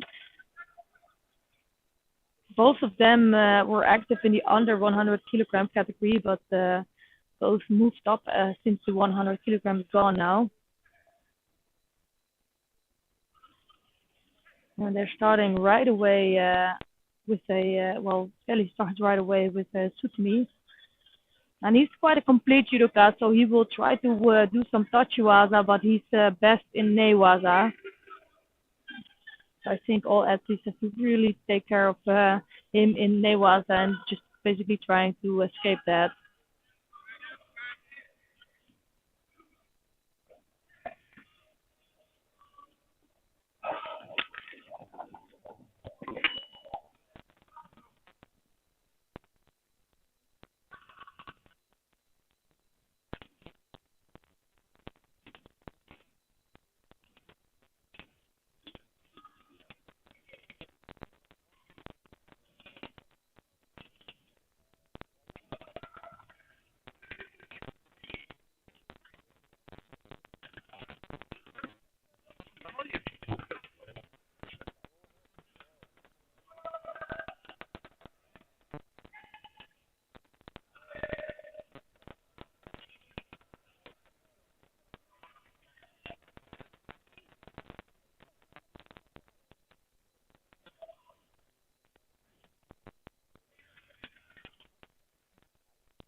The winner on tatami number 2 with the blue judogi, Zviad, Georgia.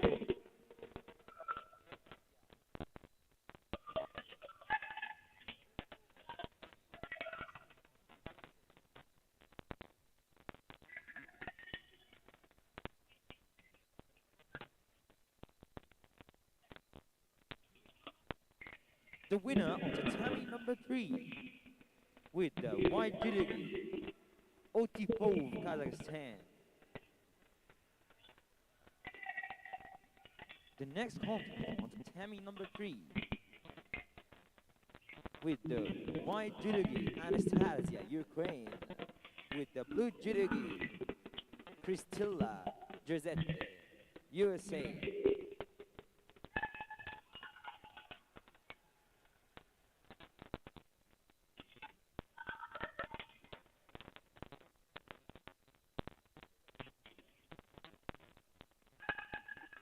On tatami number 2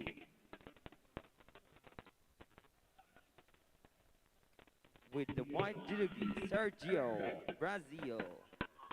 With the blue judogi, Olovidin, Uzbekistan.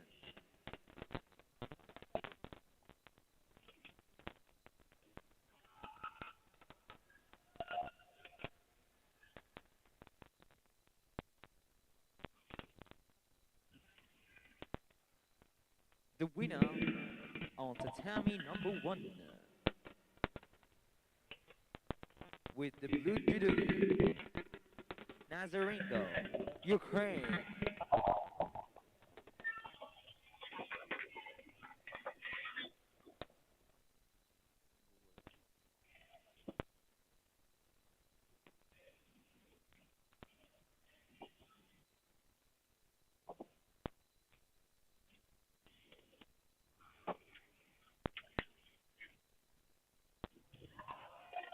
Oh, that was really beautiful done by Yurakulov of Uzbekistan.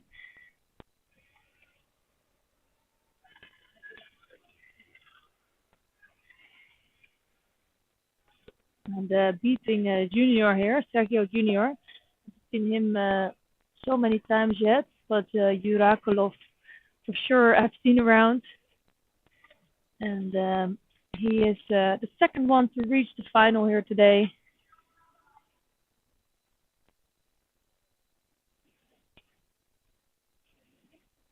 The winner on tatami number 2 with the blue judogi, Alubidin, Uzbekistan.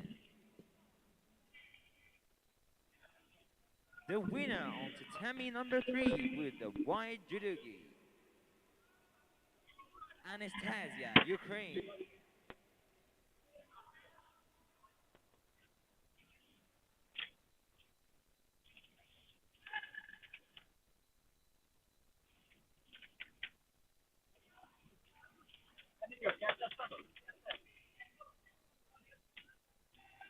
The next contest on tatami number 3 with the blue judogi, Firuza, Uzbekistan. With the white judogi, Deniza. So with the semifinals done here, we're gonna continue to watch on mat number 1 because there's another semifinal going on between Marcelo Casanova of Brazil and Lee Jung-min of Korea.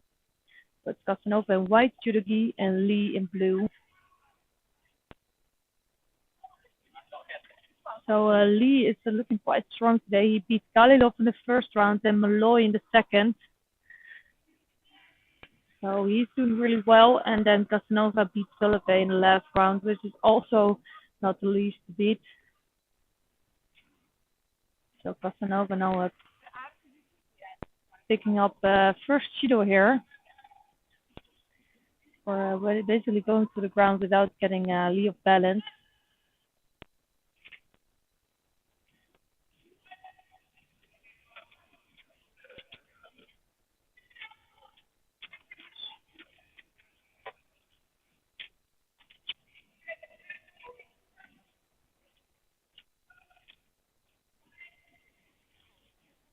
the winner But the of Makikomi Tammy attempt number coming from 3 Casanova, he's looking good, but he's with just struggling the with white the judogi, strength and also Anita the movement of Lee. So Valenzuela. Lee is constantly moving around, and it's hard to get control of him. He does pick up Shido now because it's Kanisaro that's been all over. He's the one that's been attacking. So that evens out the Shidos on the board. One for each athlete.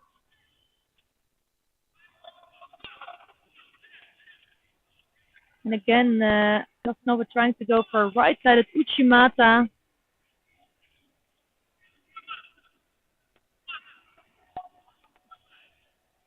The next They're not able to on score tatami against number Lee, 4 but with the Lee white will judogi, have to start Silva doing something Brazil. quickly. With the blue judogi, Priscilla, Canada. So Kanisaro really pushing on that right side this time. Right-sided. Well, was hardly pushy. It's turning into a Makikomi in the end.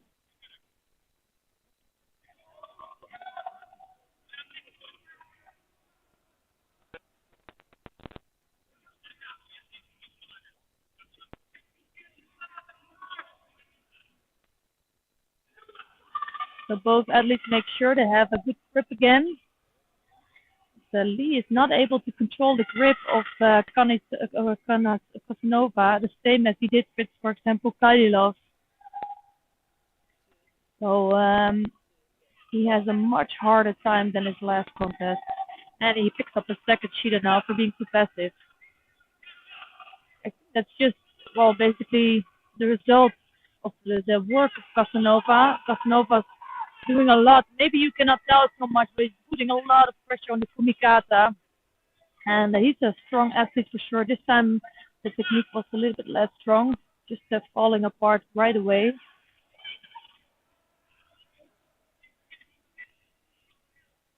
So he's putting a lot of pressure on Lee.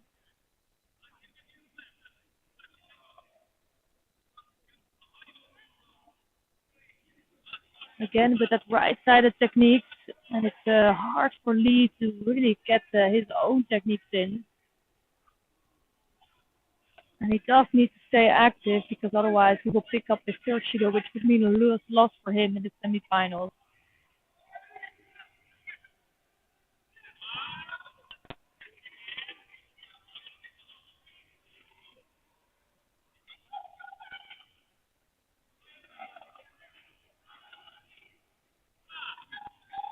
Ooh, that was not the best attack from Casanova. That's so unfortunate because he's doing such a great work. He's all the time attacking. But if you do one false attack like this one, you can just give away a Shido basically. And it evens out the score while it's been, well, if you look at the scoreboard, you would say it's completely even. But that's really not the case.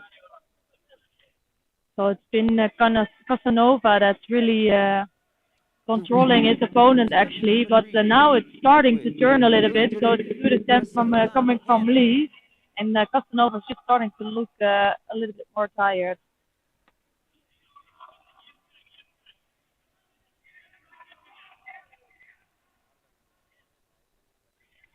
There's still 1 minute and 38 seconds left, so let's see if he can hold on to it. It's another attack. It's just he's doing that from a poor position. Doesn't have a good Kumikata there, so he's taking big risks now, and I'm not sure if he realizes that. So it could be that he just wants to keep active and put Lee on a third activity Shido, but this might not be the way to do it actually. So this time Lee is starting to look so much stronger, and Casanova again going to the ground. Ooh, that doesn't look very good for him. The white judogi, Alfia, Kazakhstan. Yeah, it's gonna be a third Shido for Casanova, and that's very unfortunate. I don't think he realized he was on 2 Shidos already. So it's a Lee that goes through to the final, but I've seen great work from Casanova, and I think he should just pick out the good work that he put in there and just trying to improve on that and trying to basically, get out those false attacks that cost him the win in this case. It's Lee of Korea that we're going to see in the semifinals.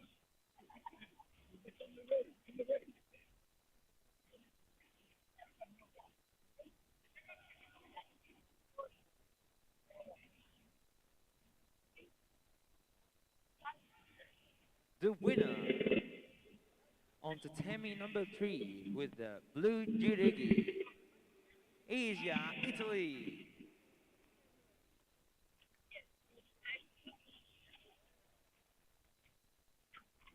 The next contest on tatami number 3 with the blue judogi, Firuza, Uzbekistan.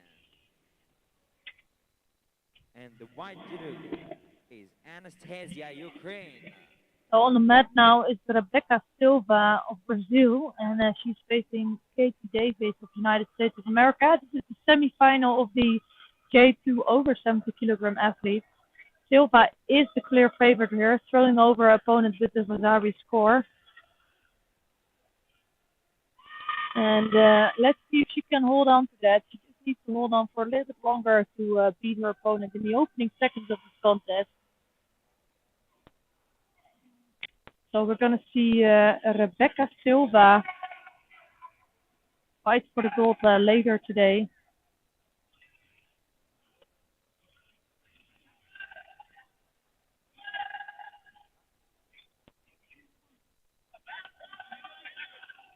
So that was quick work for Rebecca Silva. Of course, Katie Davis does have a shot for bronze.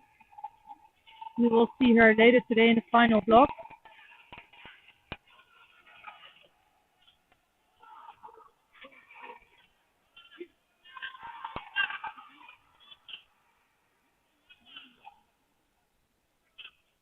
And we're going to watch also the second semifinal here in the over 70 kilogram category.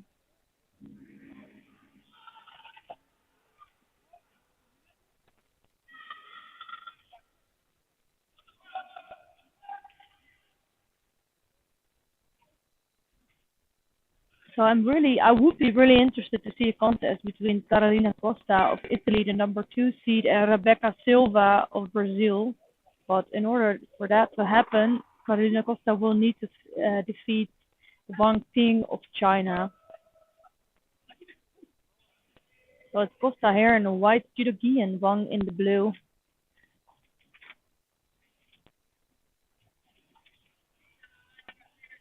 The winner on tatami number 2 with the white judogi. A really quick, nice Nage coming from Wang. Really good with that. Straight away bringing down Costa. Not for a score, but it's a warning for Costa.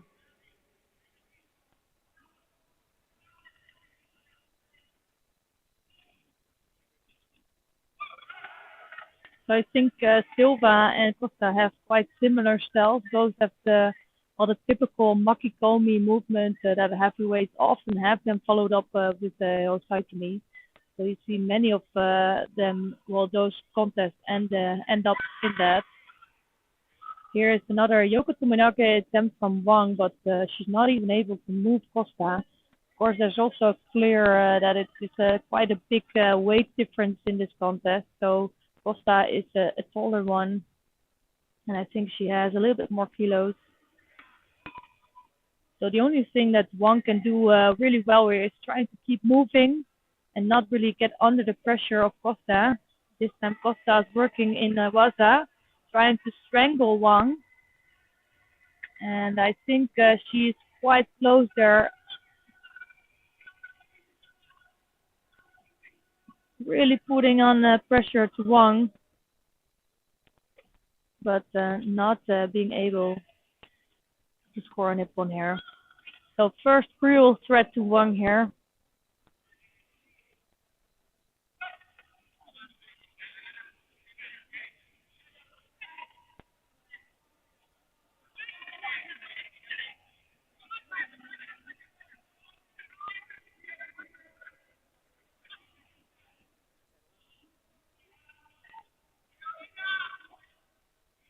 So here you see the classic movement of Costa, and the first time she does it is straight away scoring with that. But a really good reaction from Wang. I love her judo actually. is doing really well. Just, well, basically stopping Costa from holding her down and almost taking over Costa.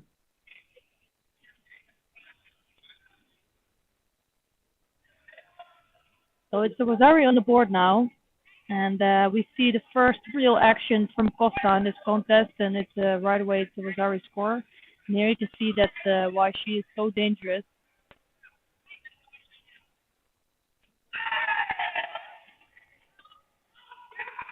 Here a good Seonage coming from Wang again. But right away I think she's in trouble with Ashimi Waza coming from Costa here. And this time it does look quite strong. The winner of the Tammy number Still 2 Wang really trying to with escape this blue triangle. judo, And she is able to. Italy. So really good work from Wang. She is a Rosario behind, but her judo looks really good.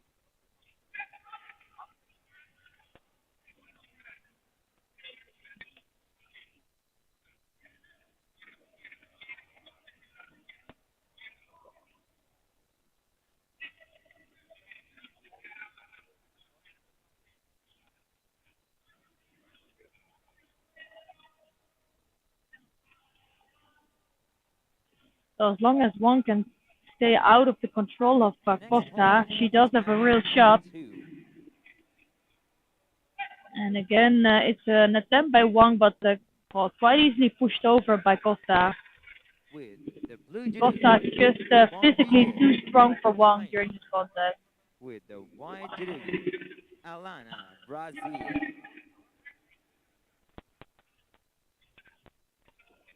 So we are going to see a final between Rebecca Silva and Carolina Costa.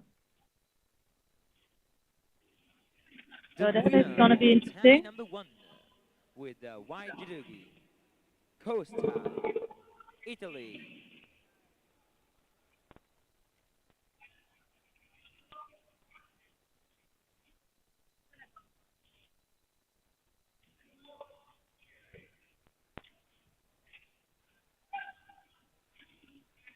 And we're going to take a look at the J1 under 70 kilogram category, which we haven't seen so much of today. It's unfortunately it's only 3 athletes here today, but it is some really good athletes, and I think these two are going to have a good battle here. So in white judogi here it's Chuchiya Minako of Japan, and in blue judogi it's Nicolina Bernheim Goodrich of Sweden. And of course, Bernheim, I think, is always one of the favorites. She's a really experienced athlete, been around for a long time already. And since the split of the categories for J1 and J2, I think she really turns out to be the favorite.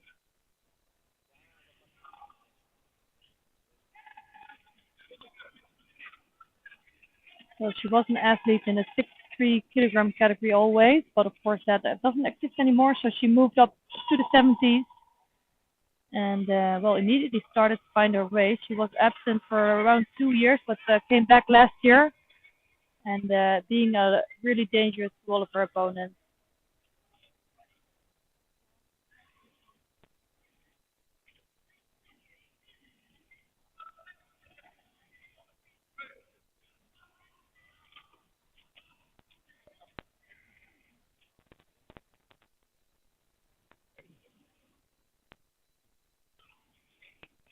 But Suchiya, I haven't seen around so much.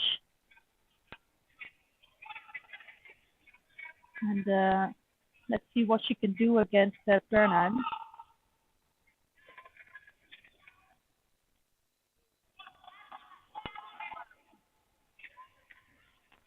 So Bernheim is always really, I was just going to say, really good with her footwork, and she showed that right here. Scoring a Nippon against Chuchiya, really great work.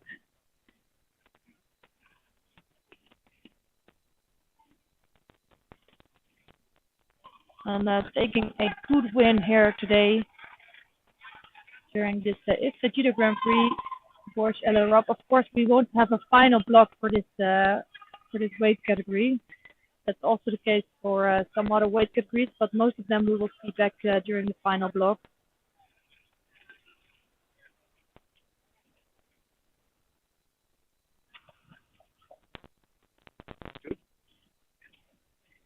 So we're gonna try to switch to mat number 2 actually to see some contests of the under 70 for J2 athletes because there is an interesting contest going on there.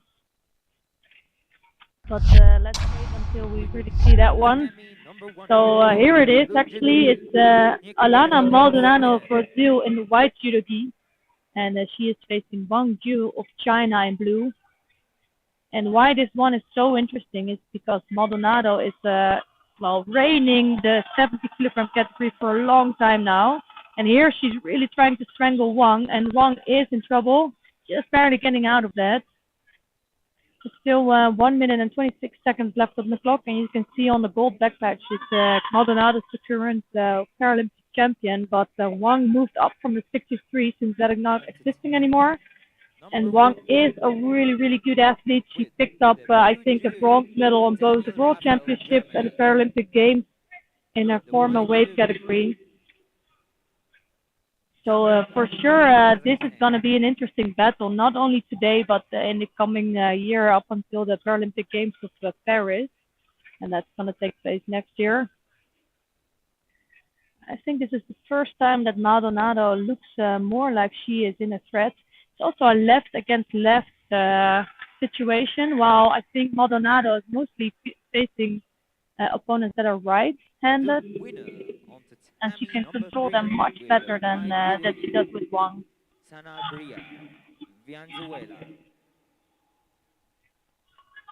So Wang here trying to work on the ground.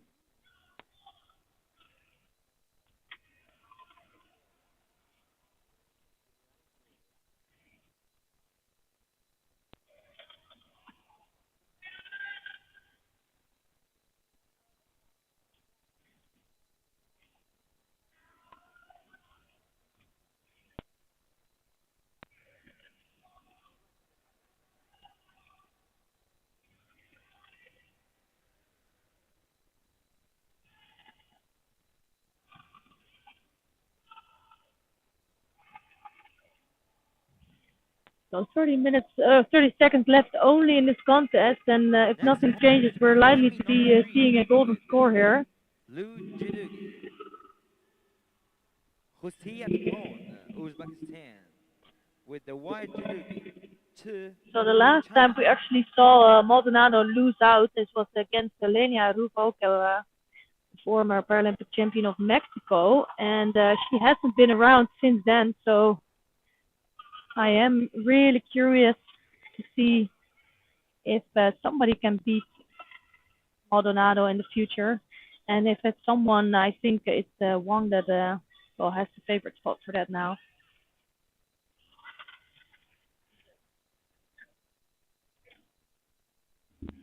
So it's going to be a golden score, Maldonado on the Judo.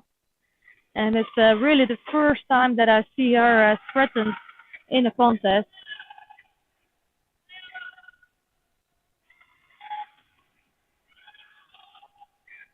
So the Chinese really brought their A game, and they brought their top team.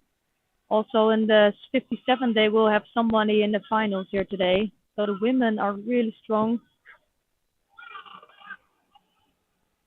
And here between Maldonado and Wang, there's no clear winner yet. Oh, that's going to be it. Wang is going to defeat Maldonado. That is a really big upset today. And for sure, Maldonado wasn't expecting that, but she found some really strong competition in Wang. And she's suffering defeat for the first time in, around 2 years' time.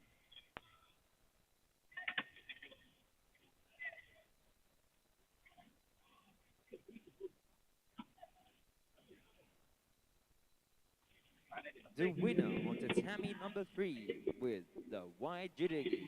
So unfortunately, this ends up not in the best way. But it was a really terrific throw from Wang. The next contest on tatami number 3 with the blue Judogi, Liana, USA, with the white Judogi, Angela, Ukraine.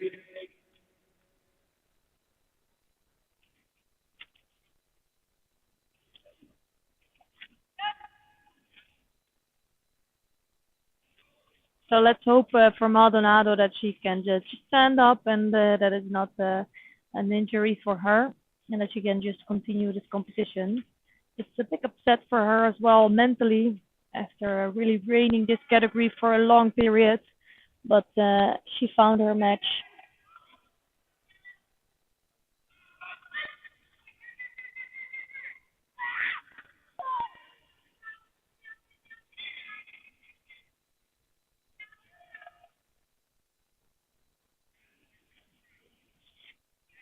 So we have another contest in his weight category coming up between Kazusa Ogawa, or I should say Ogawa Kazusa of Japan, and Ina Koldani of Georgia.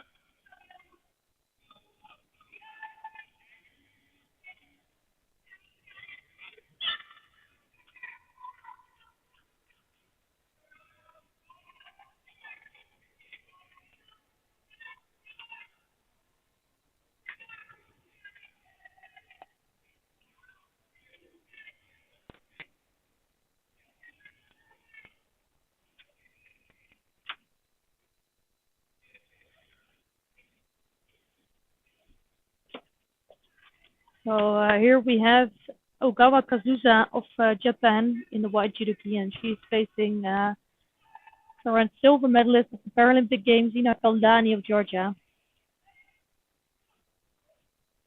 So it's been such an interesting category here today, and I think we haven't seen everybody around in the last couple of competitions, so there must have been some breaks or injuries we never exactly know. But here they are present, so even though it's just 5 athletes in this weight category, it's such a strong category and it's really tough. And since it's a round robin, all athletes have to compete 4 times.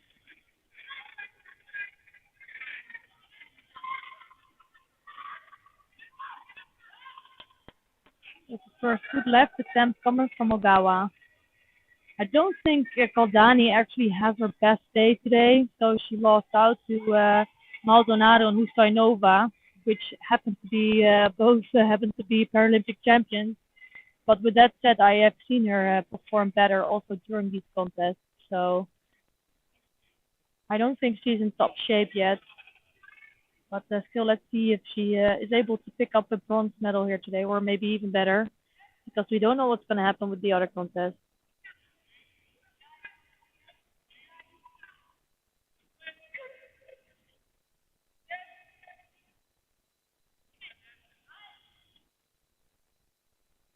So here you have the classic grip of Ogawa, really left hand on the lapel, on the right on the sleeve. She always looks like she controls from that kumikata. It's just that she doesn't come up with such a big techniques. And Koldana is trying to work on that right side. She needs to come close to her opponent to throw in those hips.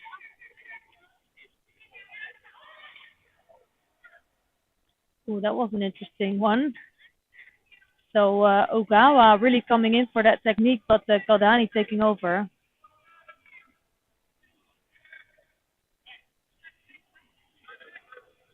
And for sure the referees are going to take a look at that.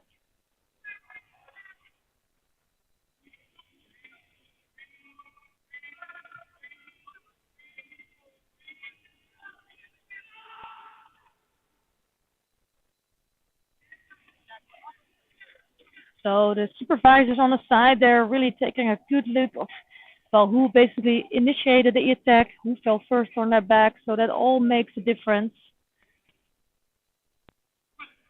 So if the one that initiated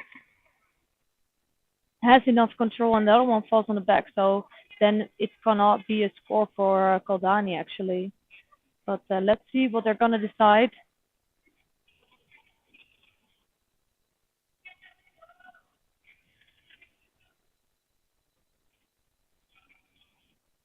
So in some cases, it's really, really difficult to see who landed first on the back, who had the control, who initiated. So in some rare cases, they will cancel the Wazari completely. And in this case, I'm really, really curious what they are going to do. So you cannot see that on the screen, of course, but they're still discussing it. So they are really not sure. And the referee director now joined them. So for sure, we will have a decision quite soon.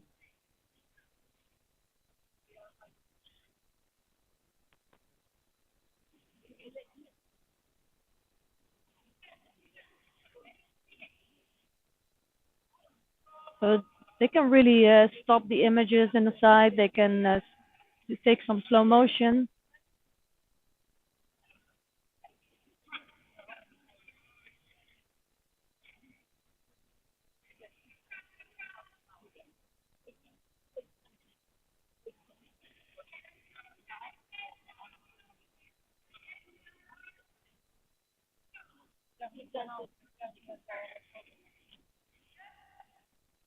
So just decided to keep that Wasari on, and if I am correct, it's because Ogawa clearly initiated attack, but there was also a stop. So there was a stop of the hook that she had in the leg.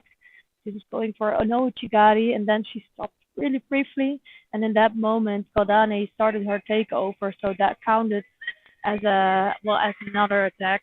So Kodani has the Wasari on the board, but it was up for some discussion for sure, you could tell.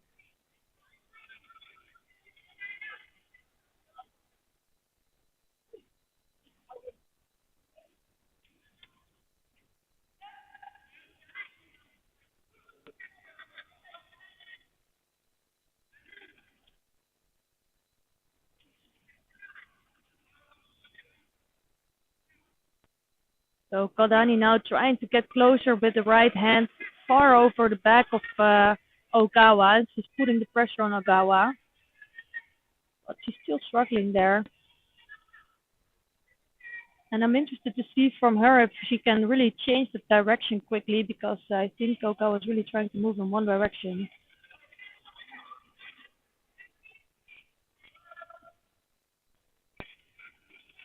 So Ogawa here is getting a Shido here. So a Shido on the board for her. Things are starting to look less good for her. Still 2 minutes left on the clock.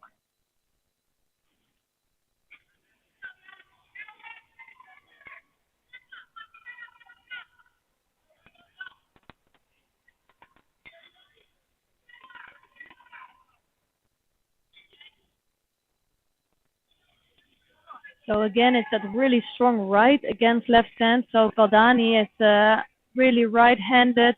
Ogawa is left-handed.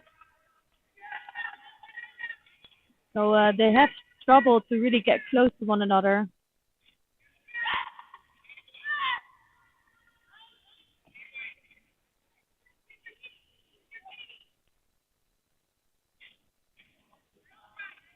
So Ogawa is really controlling our opponent with that left hand. And now Kodani getting a little bit closer towards Borj, just really trying to push forward.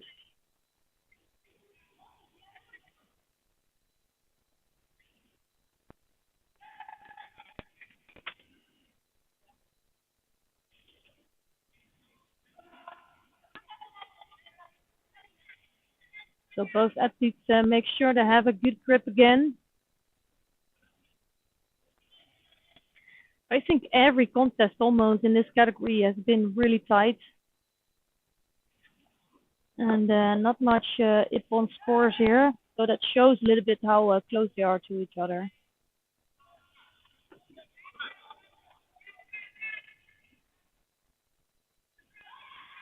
That's a really good attempt coming from Ogawa.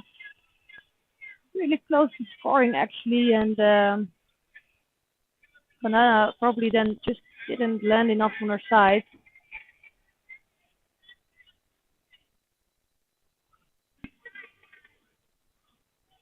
So the top half body really has to land on 90 degrees, otherwise there won't be a score.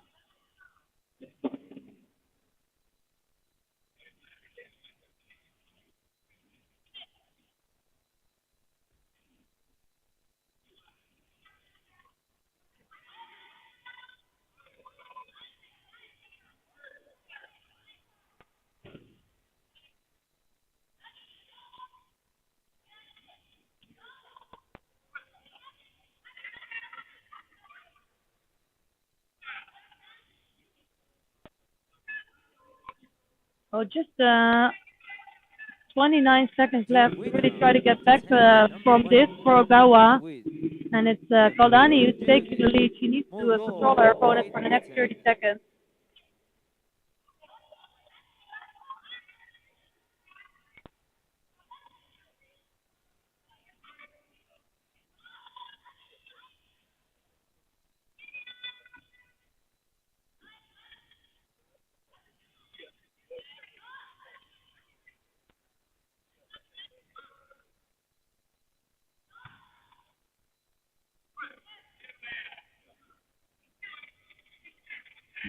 So Agawa really tried to do everything there, but no success for her during this contest. It's a loss for her against Kaldani.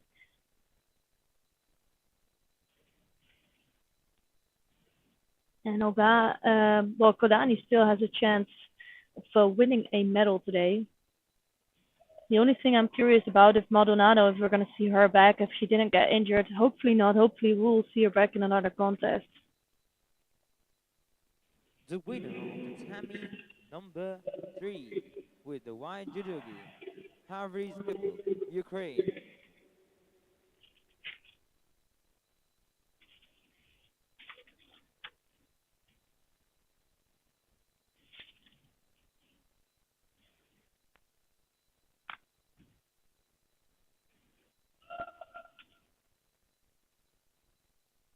So I'm going to try to see if we can switch to mat number 3 actually.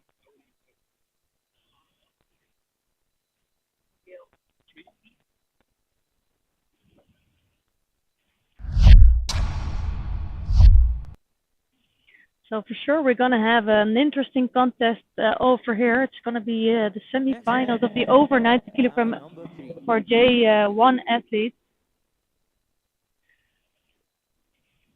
the blue judogi, Mortada, Iraq. With the And white judogi, it's going to be the Ilham top favorite in here, Azerbaijani. Ilham Zakiev of Azerbaijan. And you can see he's a big giant in this category, and he is facing Mutada Al-Sultani of Iraq. He's much smaller than his opponent, but he came up with a huge throw in the last contest. So he might be up for a little surprise. Let's see. And I'm curious to see what will happen here.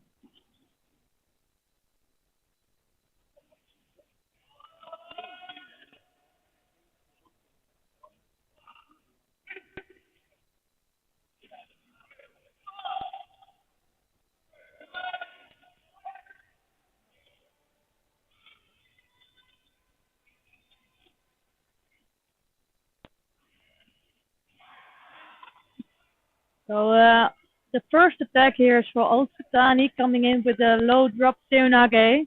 Just not able to turn his body enough to really be in any danger, or to make it dangerous for Zakiev.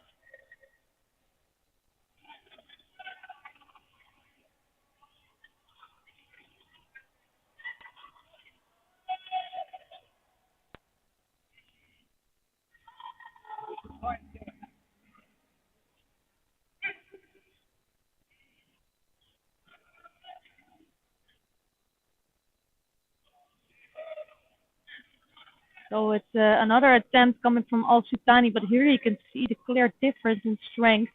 So Zakiev easily blocks The winner of the Al-Sultani. Tammy number Just 2 needs to come up with an own technique. Zakiev always takes a little bit more time, so he can look a little bit passive during the contest.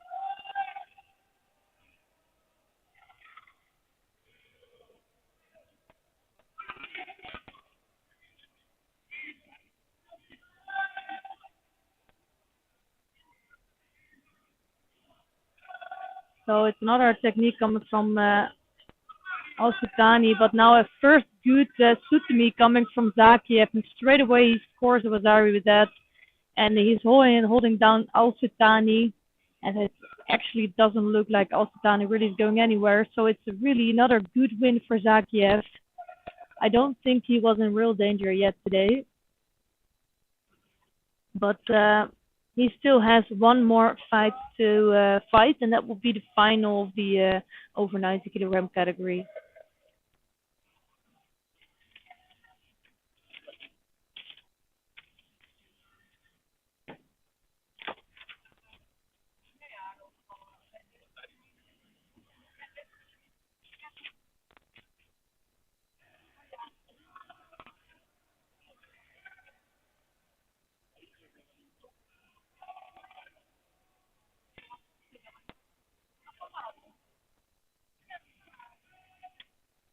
So it's a clear win for former Paralympic champion Iliam Sakiev, one of the most decorated athletes I think we have in this PI Judo. And it's all smiles for him as he was not really in any danger, and he picks up a final spot. So his opponent will be decided from the next contest.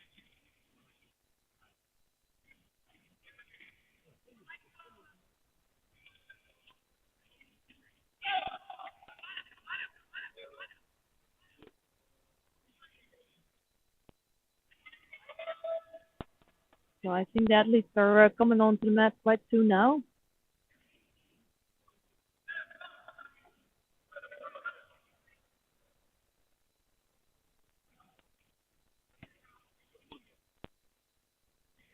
So another interesting battle because, well, it's one more member of the Chinese team, and they've been doing so well today and also Blue yesterday. Judo, Yerevan, Kazakhstan. And they for sure caused some surprises With during the white competition judo, here. Zilong, China. So in white judogi here we have Qi Jiong of China, of People's Republic of China, and in blue we have Yerlan Utepov of Kazakhstan. So we do know Utepov, we do know he's really strong, but let's see what Qi here has to bring to the mix.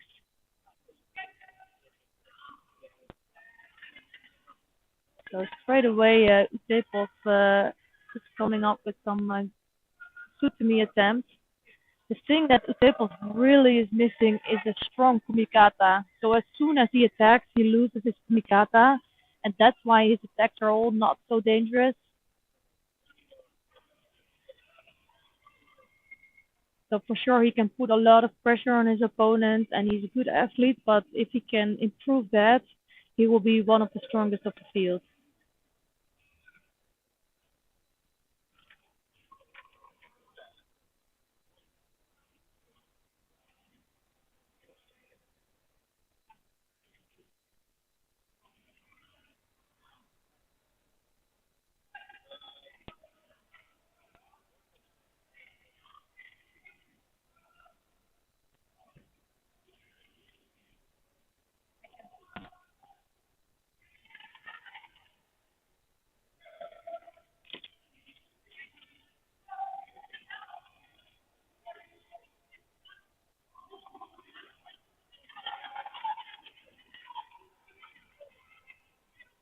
So it was an attempt coming from Utepov, but she almost taking him backwards here. And I think she really is not to be underestimated.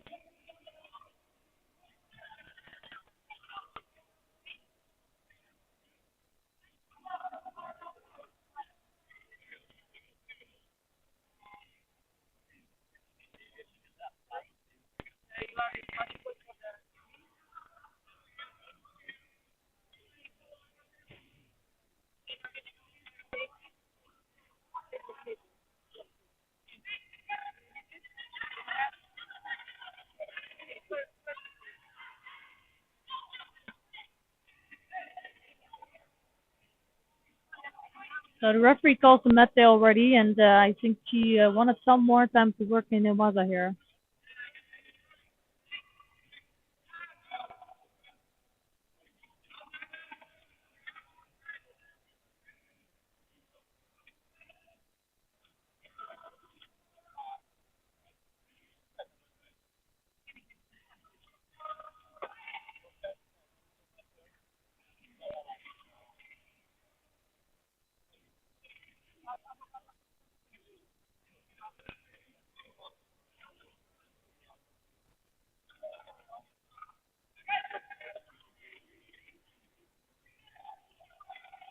Utepov has a really strong grip as soon as they're moving, but once he attacks, he loses that grip. This time it is Chi that's attacking.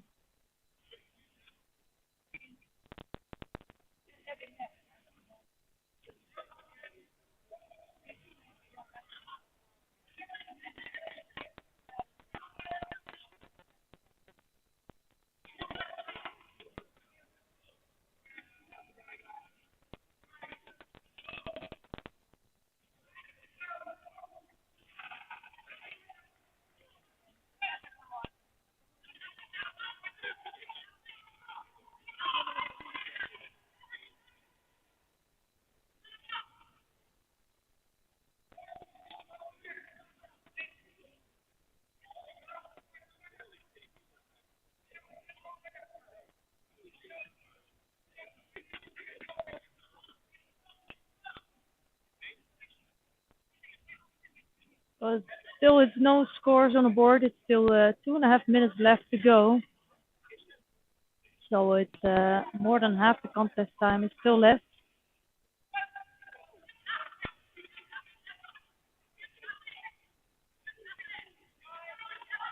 Oh, this was a better movement coming from Utepov, and he kept his grip here actually, and immediately looked more strong. The winner on tatami number 2 with blue judogi, Daniel Powell, So Great he does Britain. look threatening Utepov, and let's see if he can come up with the real score.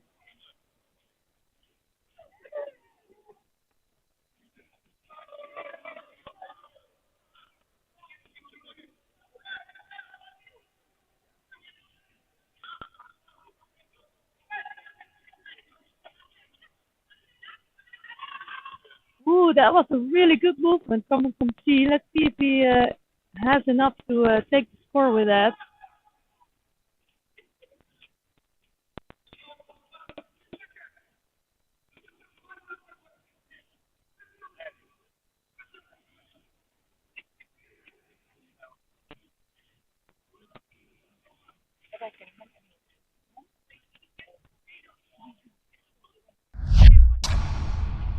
So if you want to continue watch this contest, of course you can click on the YouTube channel. But we do have to go to mat number 2 since there's 2 Paralympic champions competing here.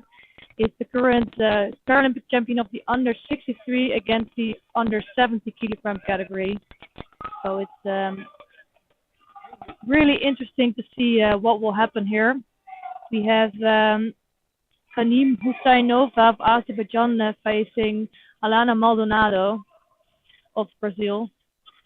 And Maldonado looked a little bit hurt in the last contest, so I'm happy to see her compete again. And let's hope we can see a really good contest between these two athletes.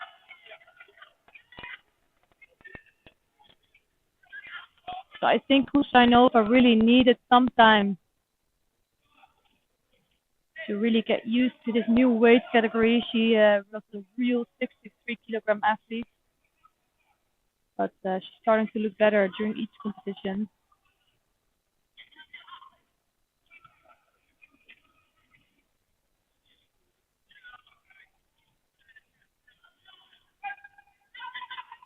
So again, a strong left-handed grip on Husainova, and it's I think one of the first times I really see Maldonado bend it over. It's just not in the right way, so Maldonado picks up a Shido for that. The problem for Husainova is that if she has one in the neck and the other on the lapel, if she really pushes down her opponent, so if she's basically blocking her opponent out from doing judo, she will pick up the judo, and that's what you see happening here. So of course you can grip that way, but as long as you look really positive with that and really search for attack.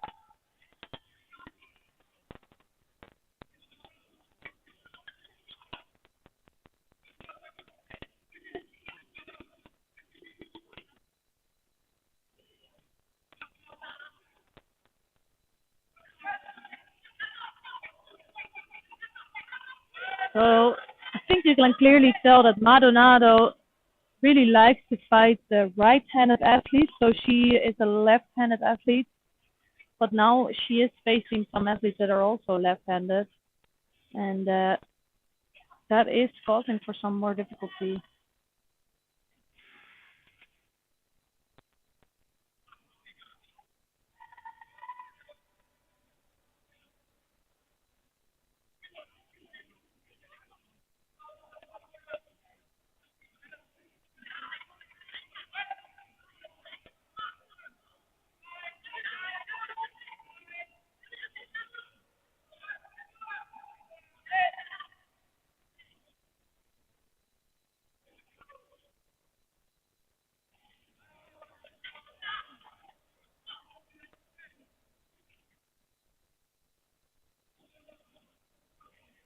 So it looks sometimes like not much is happening, but they are really fighting for a hole there, and they putting a lot of pressure on each other. It's not easy to fight a Paralympic champion,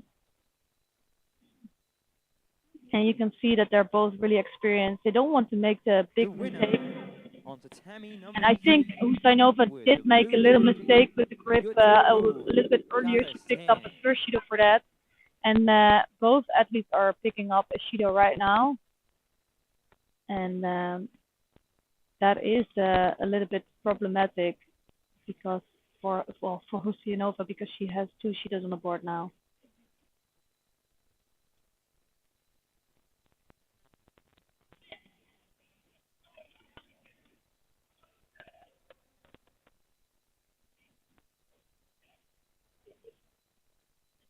So Husainova is moving around a little bit more as Maldonado.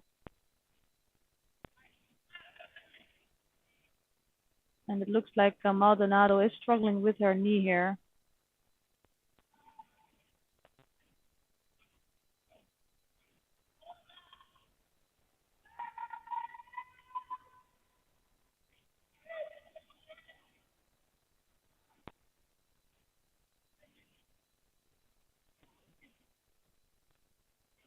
So it's really unfortunate to see the contest end like this.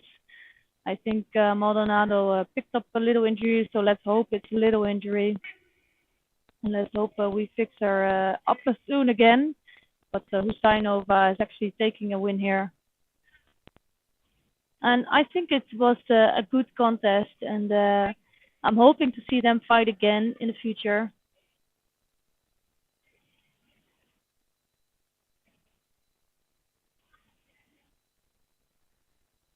The winner on tatami number 2 with the white judogi, Kanim So Husainova Azajan. actually beat all of her opponents right now, and it's going to be super interesting to see what happens between Kanim Husainova and Ju Wang, or Wang Ju, I mean. And that it's going to be the last contest of this match today.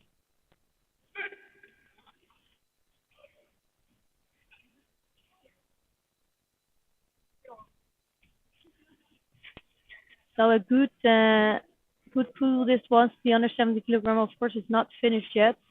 Um,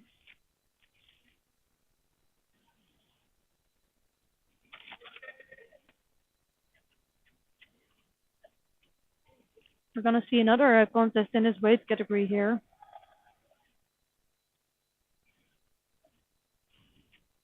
So I think it was really brave of Maldonado. She got hurt a little bit in the last contest, but I'm not sure if it was the smartest thing to do.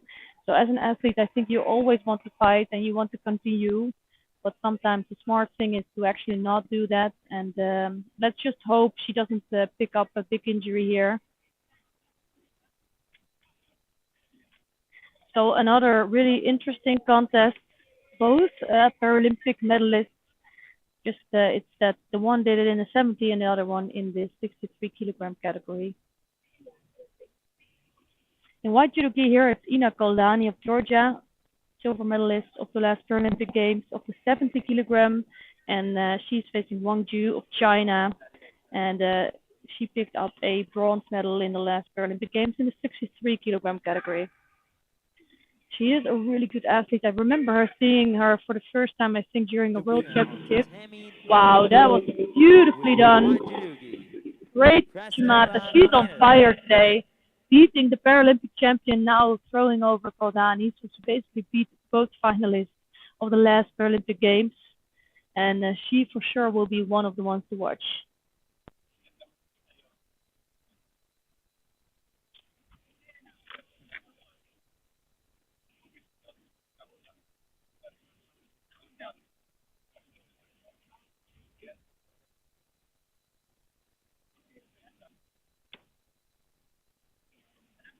I don't think Koldani has a very good day today. It's gonna happen sometimes. Sometimes it's just not your day. And well, she is. I don't think she's gonna pick up a medal today. But let's see what exactly happens there.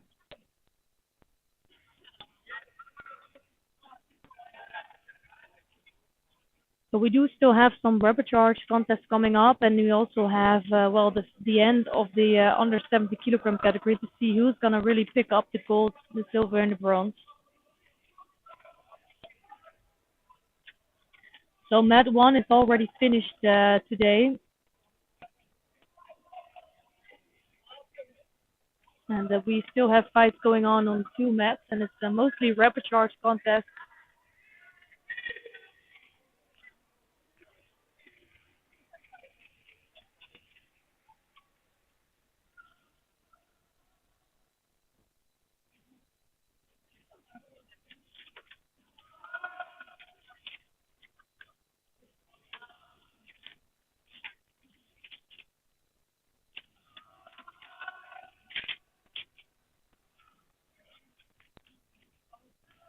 So we actually have another four contests coming up on this mat. And here in the white judo is Taha The Al-Buri winner of on Iraq, Tammy number and 3 he's with facing in the the blue blue judo judogi, Raimov of Gomez Uzbekistan. Martinez, And Argentina.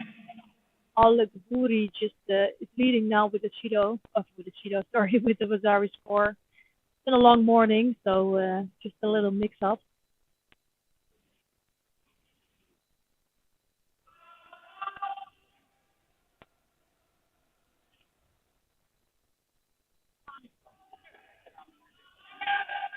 That's really strong right side grip of Al-Buri. He looks really strong. Rahimov trying to take him over, Next contest but on the he Tammy is number 3 struggling, I think, with the with height the of Al-Buri. blue judogi, Zheng, China. With the white judogi, Oscar, Mexico.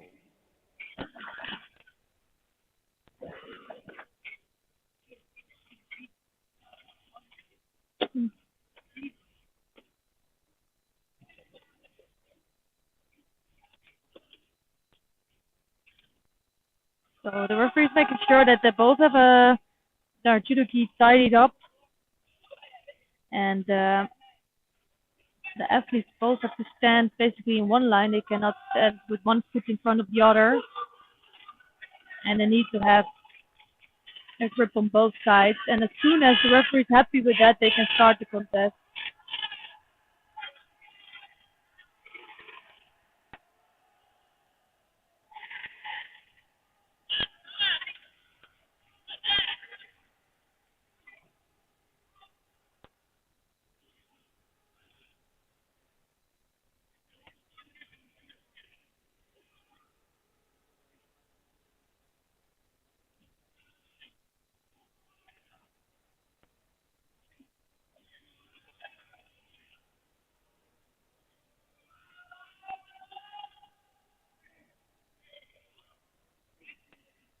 The winner on tatami number Ogur 3, is really trying to get Zheng, pressure on Rachimov. Rachimov China. looks a bit defensive actually, getting that, well, he's really bended over and stretching his arms. So the referee might give him a penalty for that.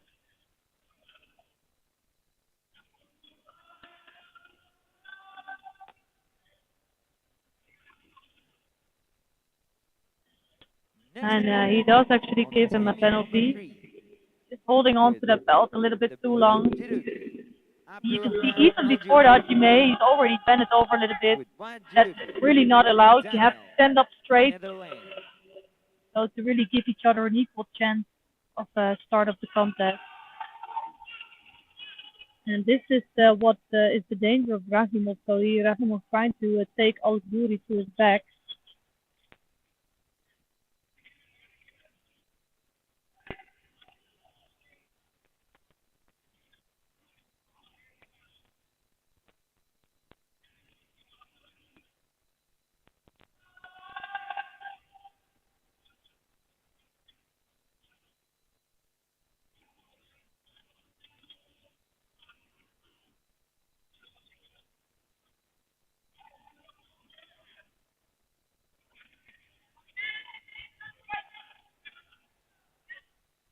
So it's 2 minutes and 46 seconds left. So a long period is still left.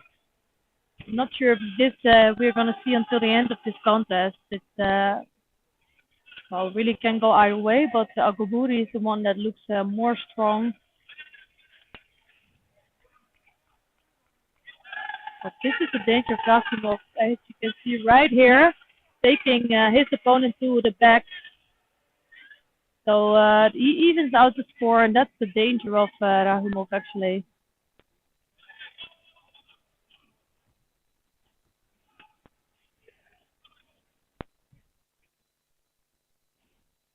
So I think as an opponent of Rahimov, you know that he's just going to try to defend and try to take you to the back.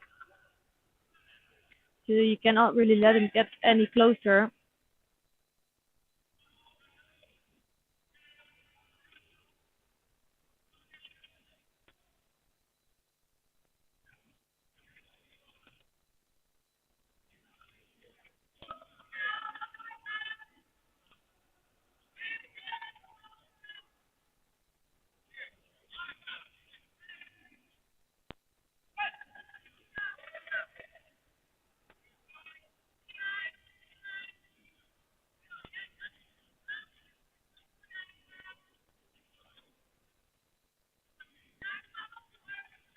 So Agoburi now picks up Shido.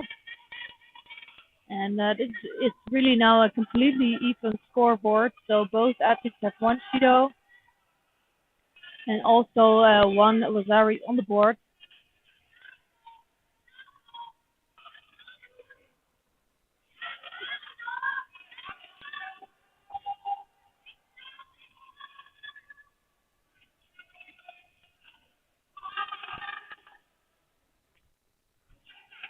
So again, Rahimov trying to take his opponent to the back.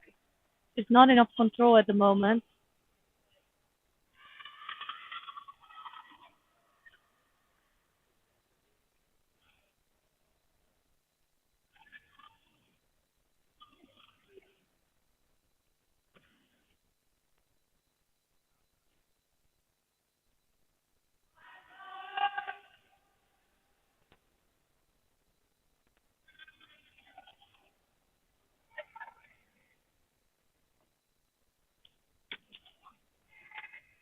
So we did really see some good contests during the day. The winner on tatami number 3. And we still have the final block to come. We just have some contests here. So this is the last two rep chargers of the under 90 J1 category.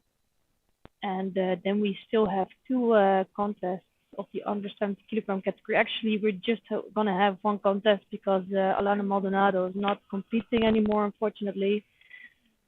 But I'm really curious to see the last contest between Hanim Usainova and Wang Ju. They know each other for sure. They are both coming from the 63 kilogram category. And while I'm saying that, Rahimov is putting in another great attempt. And I think almost taking all of the booty on his side.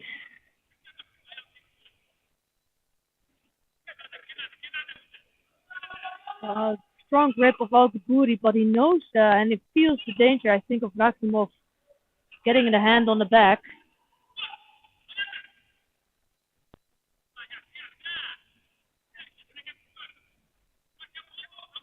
Ooh, that's a good strangle from Rahimov. Let's see if he that's really underneath the chin.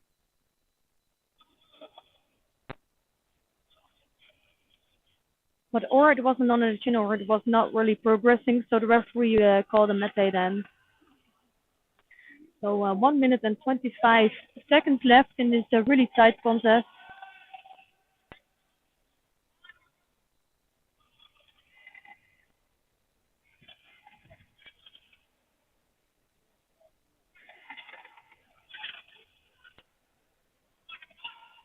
Another really strong grip from Al-Gaburi. But because he is coming over so far over the top of the body of Rahimov, he is also in big danger of being taken over. So it is a big risk to come over the top. You really have to put on some pressure in order to not being thrown over.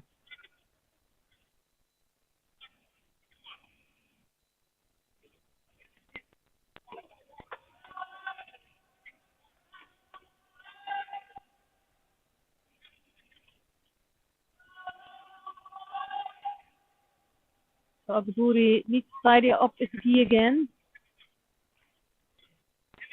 His belt actually looks very new, and that's, well, normally that's quite often coming off, but I think the belt is not the problem.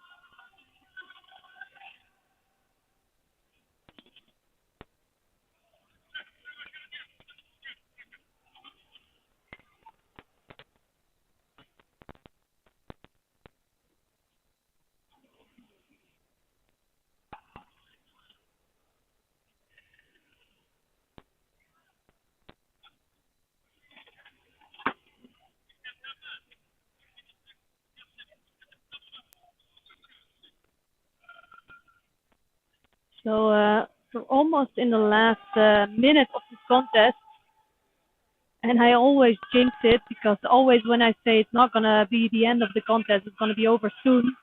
It never happens, so it's an even score, and it can really go either way still.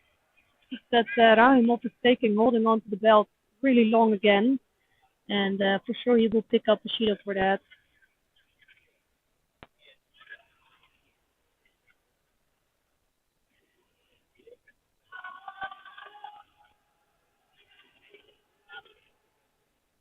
So as you can see, the Rahimov is picking up his second Shido. So you can, of course, hold on to the belt, but just for a few seconds, basically just for your attack. Otherwise, it's, well, you can use it too much to control it to block your opponent.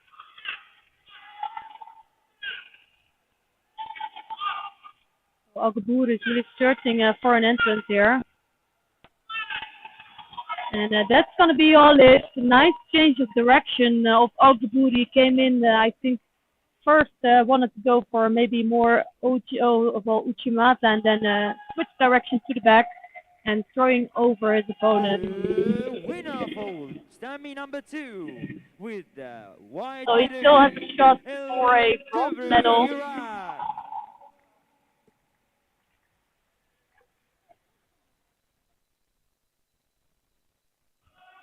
And in order to do that, he would have to beat the Andre Watson of the United States of America, which is possible, I think.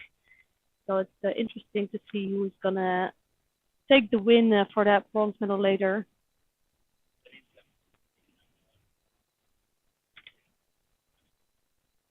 So we have another 2 contests coming up. I hope you'll stay with us.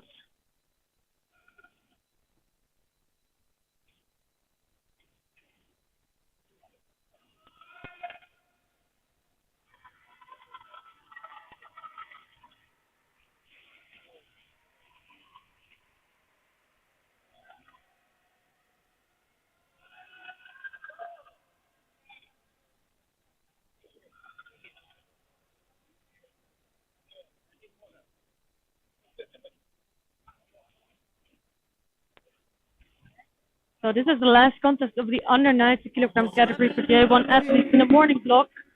And these 2 athletes are going to decide who will compete for the bronze in the final block later today.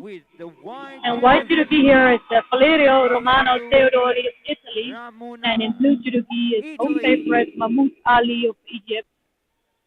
And Ali brought a big crowd here today, so he has a lot of cheering from the side. But I've seen Teodori throwing beautifully today. He is really doing well. He just lost out one time. And let's see what he can do during this contest. So nice moving around. Oh, that's almost trouble for Ali.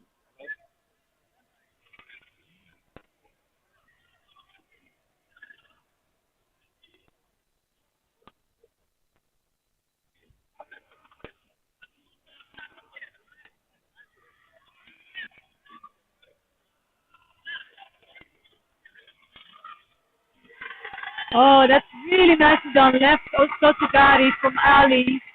And throwing over Teodori for Wazari's score. And you can see there's so much judo feeling for both of these athletes, actually. They do everything, of course, just by feeling their opponent.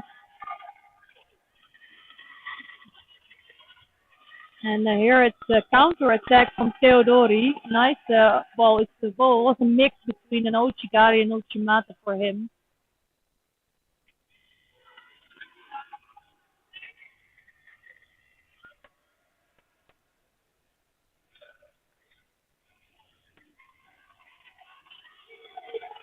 Ooh, that's a nice pushover by Theodori again.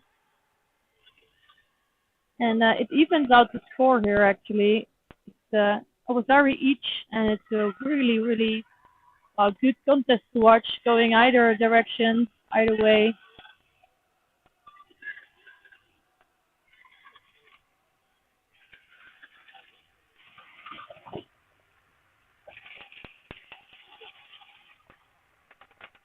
Well, it would be really nice to see, well, for Egypt to have one of their athletes in the final block, but I'm not sure if that's going to happen against Theodori. He's a really experienced athlete, but there are opportunities there.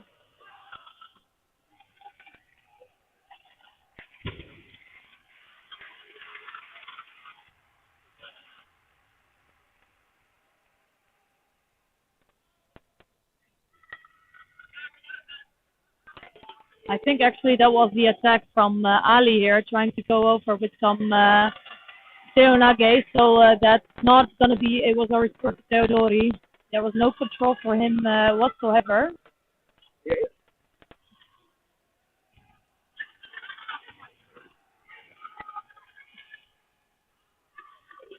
So it's a little bit difficult to see because Ali, all the time when he does a low Seonage, he turns completely on his back, and that's actually really dangerous for him. It takes a big risk because if he doesn't pay attention, he will be in Osaikane.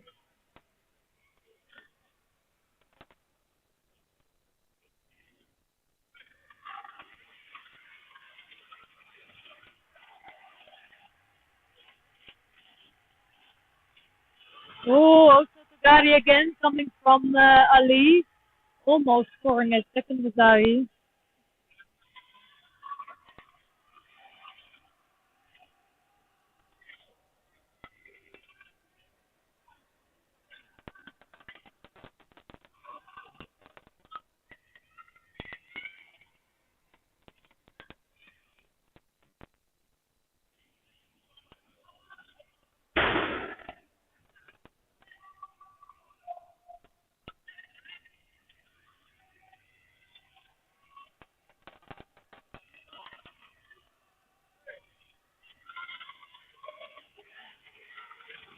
And another Osotogari, but this time really taken over by Theodori, taking him all the way to the back.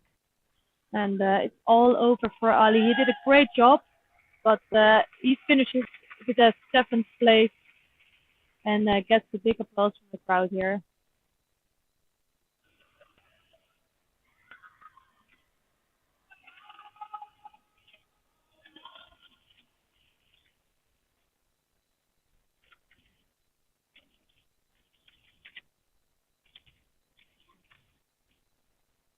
The winner on tatami number 2 with the white judogi, Valerio Romano, Italy.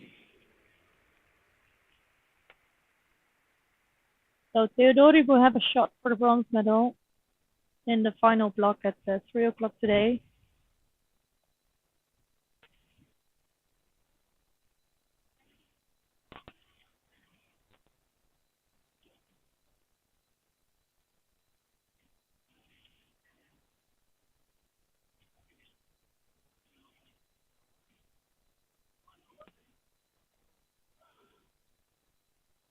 So for this contest, unfortunately, we're not going to see Alana Maldonado of Brazil. She got injured in the last contest. So we're just going to see Ogawa Kazusa of Japan taking the win here.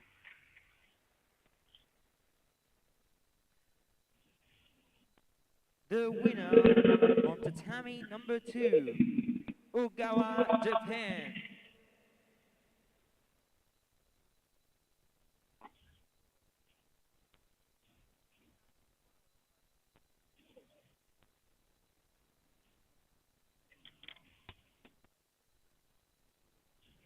Just missed what happened between Ogawa Kazusa and Wang Ju.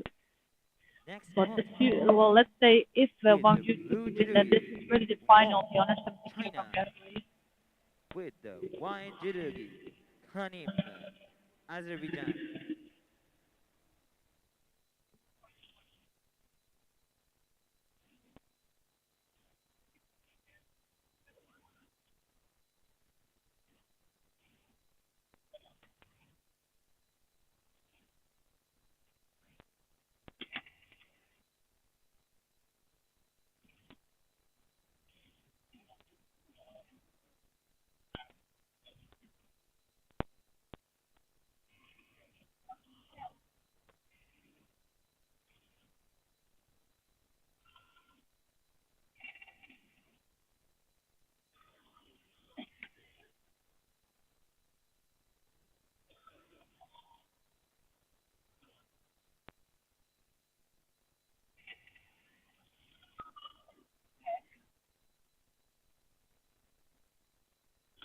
So really tough and interesting contest with these two athletes. Of course, it's not in the same category as before in the 63 kilogram category. They last met on the Paralympic Games in Tokyo, and by that time, as you see in the gold back patch, it was Husainova who took the win there. But I think Wang actually looks fantastic today. She looks really strong.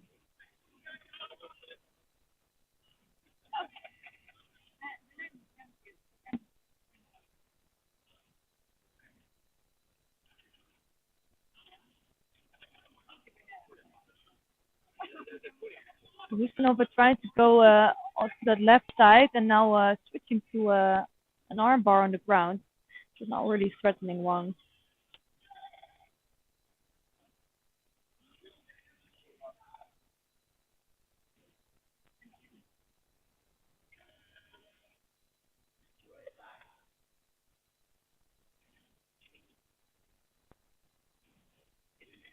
So another gripping mistake of Husainova. She is making some mistakes today, but she is always a very dangerous athlete.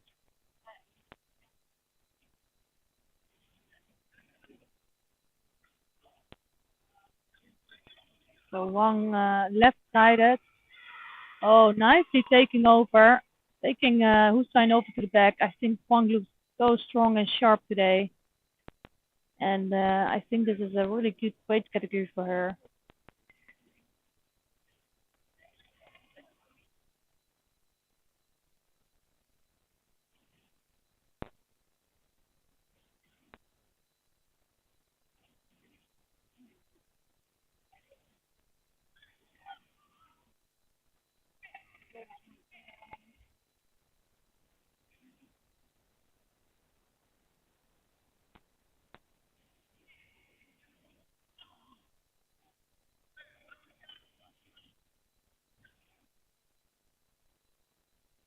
So really Wang trying to control that left side. I think Husainova wants to come over on the top, but she doesn't look in control there. She actually looks a bit frustrated with Wang.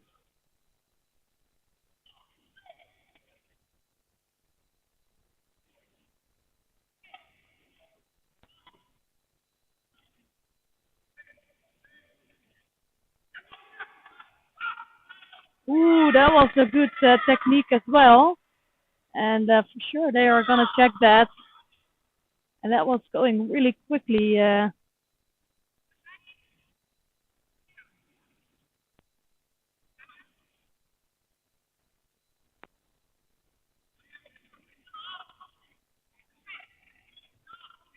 So it's gonna, I think that's gonna be a clear Wazari score for Husainova, yeah.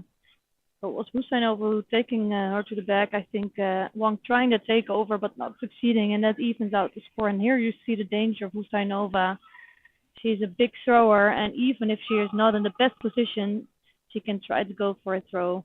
This time it's Wang again trying to control there. But it is a difficult contest for these two athletes.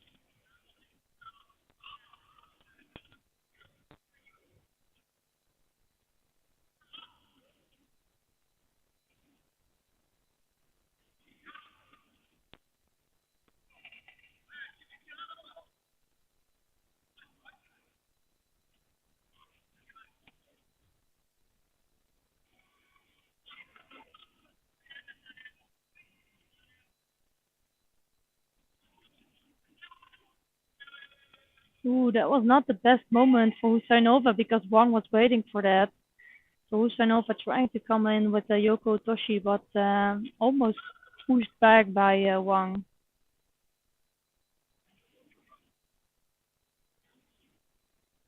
I think in the beginning Wang really looked like a stronger one, but he's starting to look, well, it's starting to look more imbalanced this contest.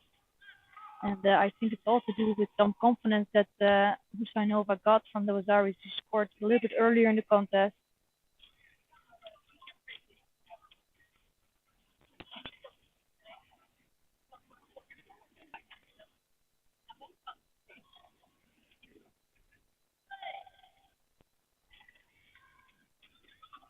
So 1 minute and 15 seconds left on the clock. Both scored Ilvazari during the contest.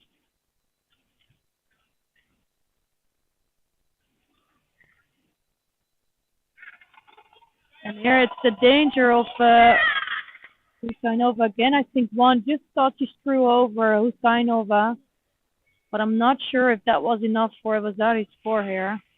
I don't think Husainova really landed on her side, but it was close.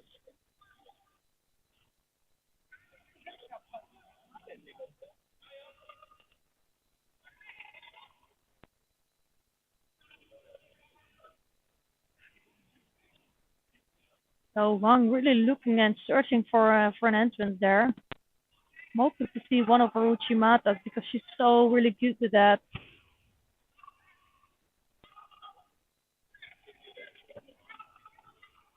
And she is really strong with that left-sided grip. And Husainova is really crumbling under the pressure of Wang.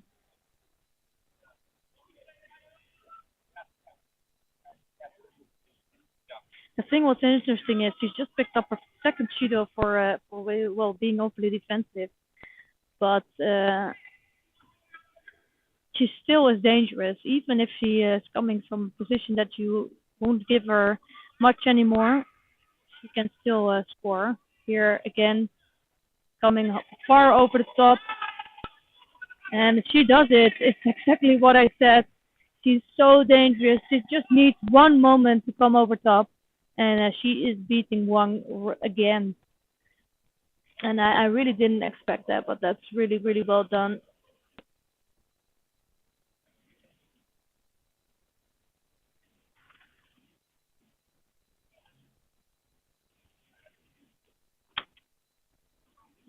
The winner of the Tammy 2 with the white So Husainova Judo. is winning here today the competition. She was the strongest one. Husainova, Was not an Azerbaijan. easy day at all. She faced they were almost all Paralympic medal winners except for Ogawa, I think. So it was a really tough competition, and that concludes the morning vlog. I want to thank you so much for watching this morning, and of course we hope to see you back at 3 p.m. Local time. Thank you.